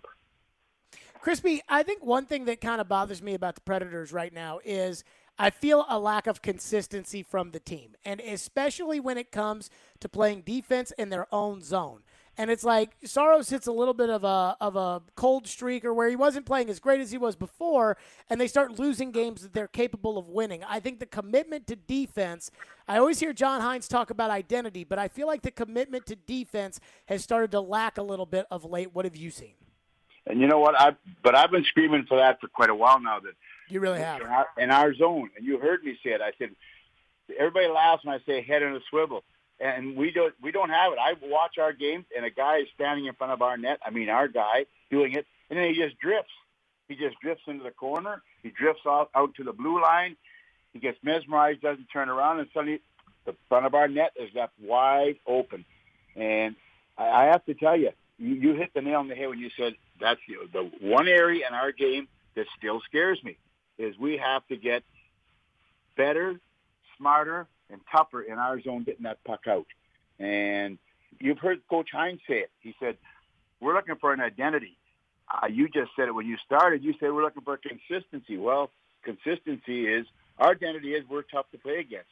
When we're hard-nosed, when we're miserable, when we're moving the puck, controlling the boards, going to their net like we were, battling in the corners like we did against Minnesota. I'd take that tape against Minnesota, and I'd rerun it every day from now on to our team till the end of the regular season till we get in the playoffs. Crispy, I have one thing that bothered me from the Minnesota game, and I know this is going to sound crazy, and it was the fighting, but not exactly the fighting itself, the who was doing the fighting. I get worried right now when I know that Mark Borowiecki, that's part of his game, but I don't like a guy coming back from concussions getting in fights. I don't want Tanner Jeannot this time of year getting in a fight and breaking his hand. I don't think the Predators can afford that. And I think, in the playoffs, we see guys that you see dirty hits and things, and those get taken care of next year. I think the Predators need to start thinking about next year with some of the guys that like to rough it up. McCarron, you want to fight? Go ahead, knock yourself out. But some of these other guys, I get worried about, Crispy, and it really bothered me the other night watching Borowiecki out there getting in a pair of fights. That is a good point, Stiller. I totally agree with you, but you can't dictate that. Boro, that's his game. And Jeannot has been known to be a tough kid, too, as his identity, how he got up here and how he got on this hockey club, was he was mean and tough and showed guys he was here to stay. And a couple of the other guy I was impressed with was Lozon. I didn't know about this kid. I didn't know who he was or what he was. He took that Damon right to the thing, put him on his knee, and then let him up and mercied him on that one. So there's a couple other guys that I think have to step up and start to do that identity. But still, when you get past, and let's be honest about it, in our hockey club, when you get past certain guys, we don't have a lot of guys you can stand up like Boro does and Jeannot does and Trennan does and I guess Lozon and McCarron. That's about it. And that is the nature of the beast. And you saw their team. I mean, their big boys were the same ones doing it. Polino and those guys were all doing it. Crispy, your thoughts on tonight's game against Ottawa? Is it a trap game? You know what? You and I hate that phrase, but yeah, it is. I was just talking to some of the guys. You remember the last game against them? You remember the one game against Philly? And where were the other night? Where Buffalo. That game. They just outskated us, outworked us, out everything. And then Coach Hines was the first one to say it after that Buffalo game. He was agitated, and I don't blame him because we just stood around and watched. And Buffalo is good, and they're playing loosey-goosey. They're playing for contracts and all those cliches we throw out about teams are out of the playoffs, etc. But they just out-hockeyed us, and we can't have that. I mean, we got, 14, 13 games left. We cannot afford to let those points slip away. You put those points back in the bank, those 3 games, 4 games I just talked about, hey, we're sailing. We're clear sailing. Right now, like I said, we're in the hunt, and it's a tough hunt. Terry Crisp, as always, Bally Sports, he is the man. Crispy, we'll see you this weekend at the rink. Stiller, got you, buddy. Stay safe, you guys, and we will, like you said, see you all at the rink. And like you said, you started, don't lose the faith. Stay with us. Go Preds. Well, I ain't losing the faith. I know. Jared Stillman, perpetual not loser of faith. And so take care, guys. See you, Crispy. I could not let that one go. I'm sorry. I mean, to Crispy's point, it does not sound very you to be like, hey, I'm not worried about the Preds making the playoffs. They could lose against the crummy, crappy Buffalo Sabres. I am not worried. But see, here's the thing, right? Like, here's my thing about the Predators. Like, if they don't make the playoffs, what I think they should do and what they're going to do are not the same thing. So then I'm going to get really worked up if they don't make the playoffs. Yeah. But, like, to me, like, if they don't make the playoffs, like, they got, I don't want to say clean house, but, I mean, if this team doesn't make the playoffs, like, I mean, I'd be getting a new coach. I'd be getting a new general manager. Like, Wow. How's that wow? To say that you would fire the coach and GM, is that not wow-worthy? If they don't make the playoffs? Half the freaking league makes the playoffs. Yes. But, I mean, they made the playoffs last year. I feel like that's a pretty appropriate reaction to say wow to saying firing the coach and the general manager. I believe, reportedly, the coach doesn't have a contract beyond this year. I don't think he does, no. So, I mean, that to me is the general manager. I mean, he's got the longest tenured general manager in the history of the NHL. I mean, at some point, don't you have to get past don't you have to make some progress in order to keep your job? Now you're working yourself. You were calm, cool, and collected about 10 minutes ago. Again, well, I said what they're going to do and what I would do are not the same because I don't think they're going to do that. No, they won't.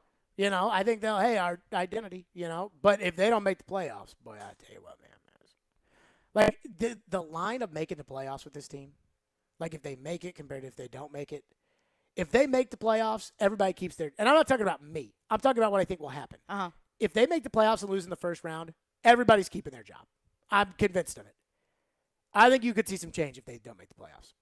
Let's give away a 4-pack of tickets to Seltzerland right now on Saturday, April 30th at the Riverside Golf Link. Be caller 5 right now, and you are headed to Seltzerland. Seltzerland is turning Nashville into a hard seltzer paradise on Saturday, April 30th at the Riverside Golf Links. Enjoy this one-of-a-kind immersive experience as you spend the day tasting over 100 unique hard seltzers. Indulge in mouth-watering munchies, tons of seltzer swag, and bust out the gram for the most Insta-worthy moments. Seltzerland has rounded up the best hard seltzer brands in the land for one epic day dedicated to the bubbly brew everyone can't get enough of. Good luck for that. Predators game day is coming up, and we'll take some more of your phones. It's ESPN 102.5 The Game. From the Fox 17 News Code Red Weather Center. I'm Fox 17 meteorologist Greg Bobus, staying cool and also getting a little rainier once again.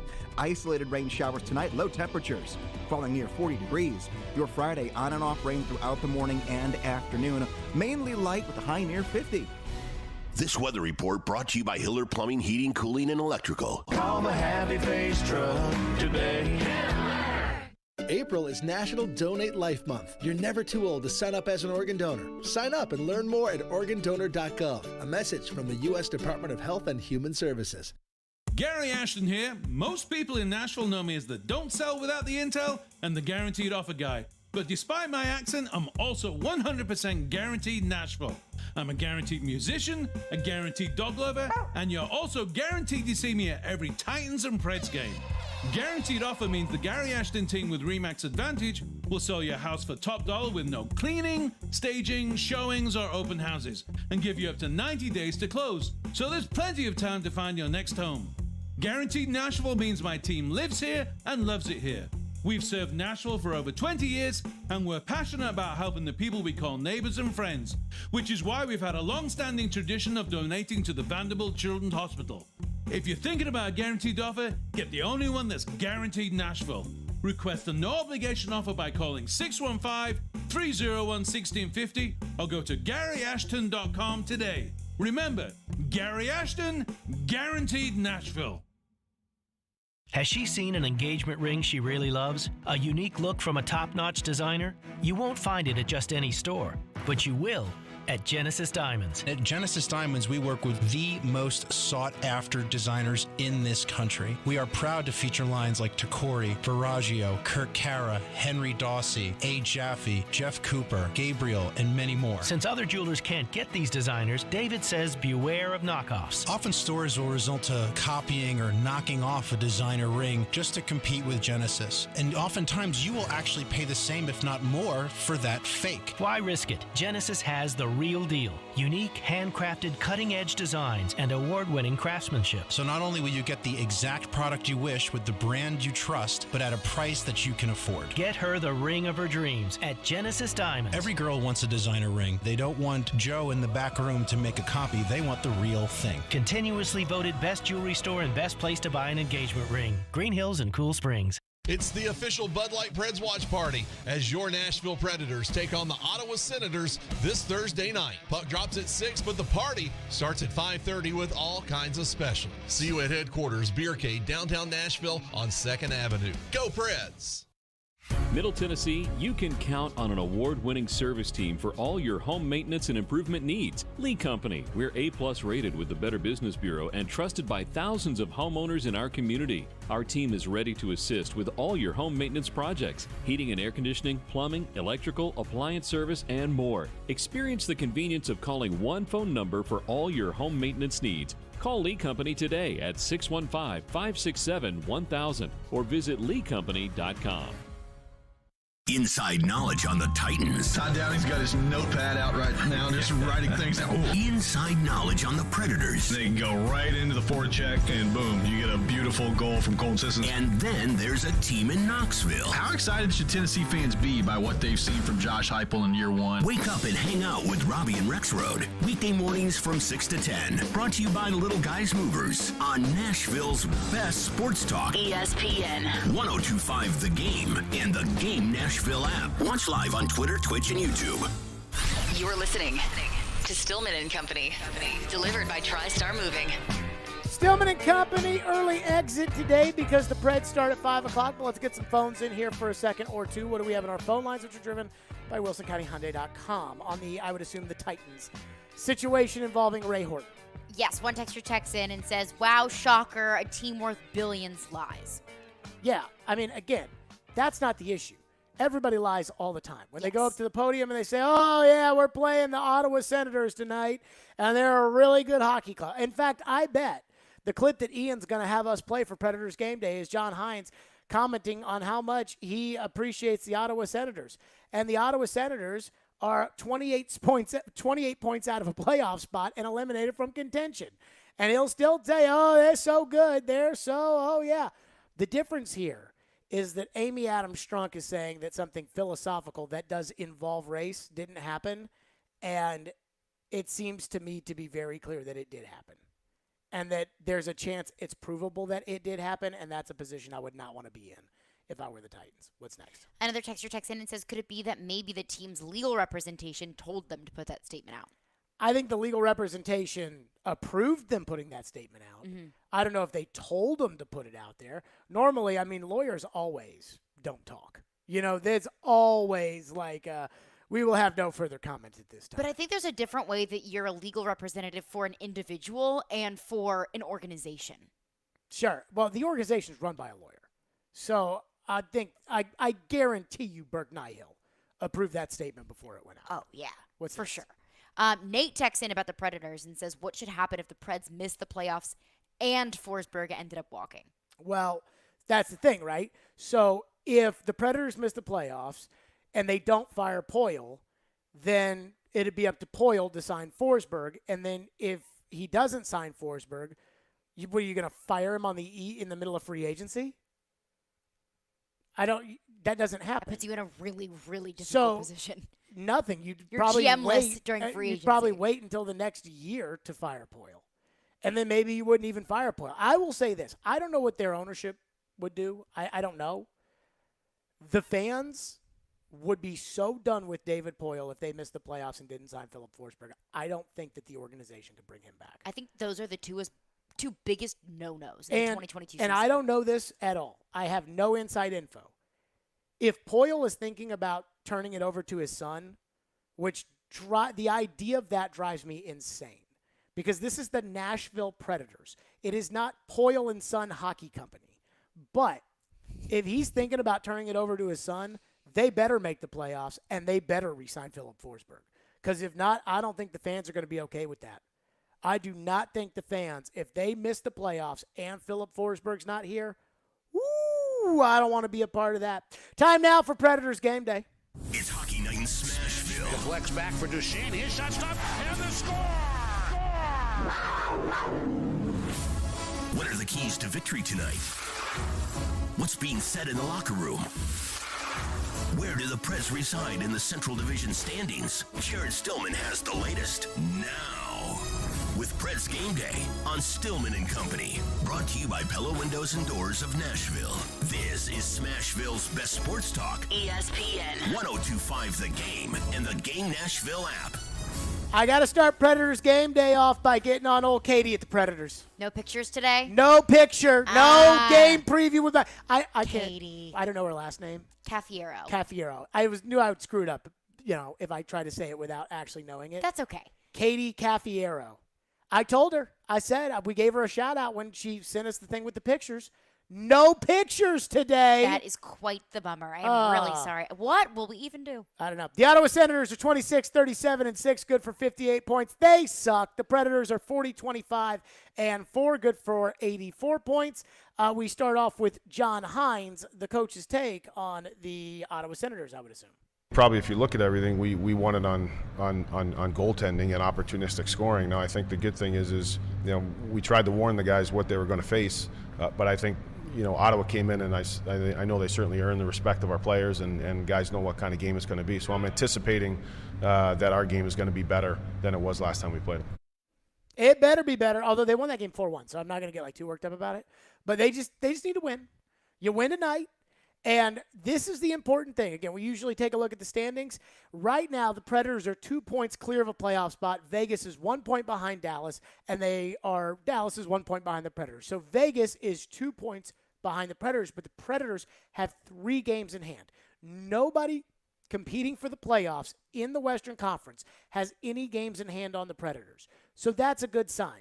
I don't think we have to worry about Vancouver because they're 9 points behind the Predators. And again, the Predators have 2 games in hand on them. So it's really just between Vegas and Dallas. And Vegas, again, Predators have 3 games in hand. But the race for 4th place is looking good because the Predators with 84 points are just ahead of Dallas, who has 83 points and would have to take on the Avs.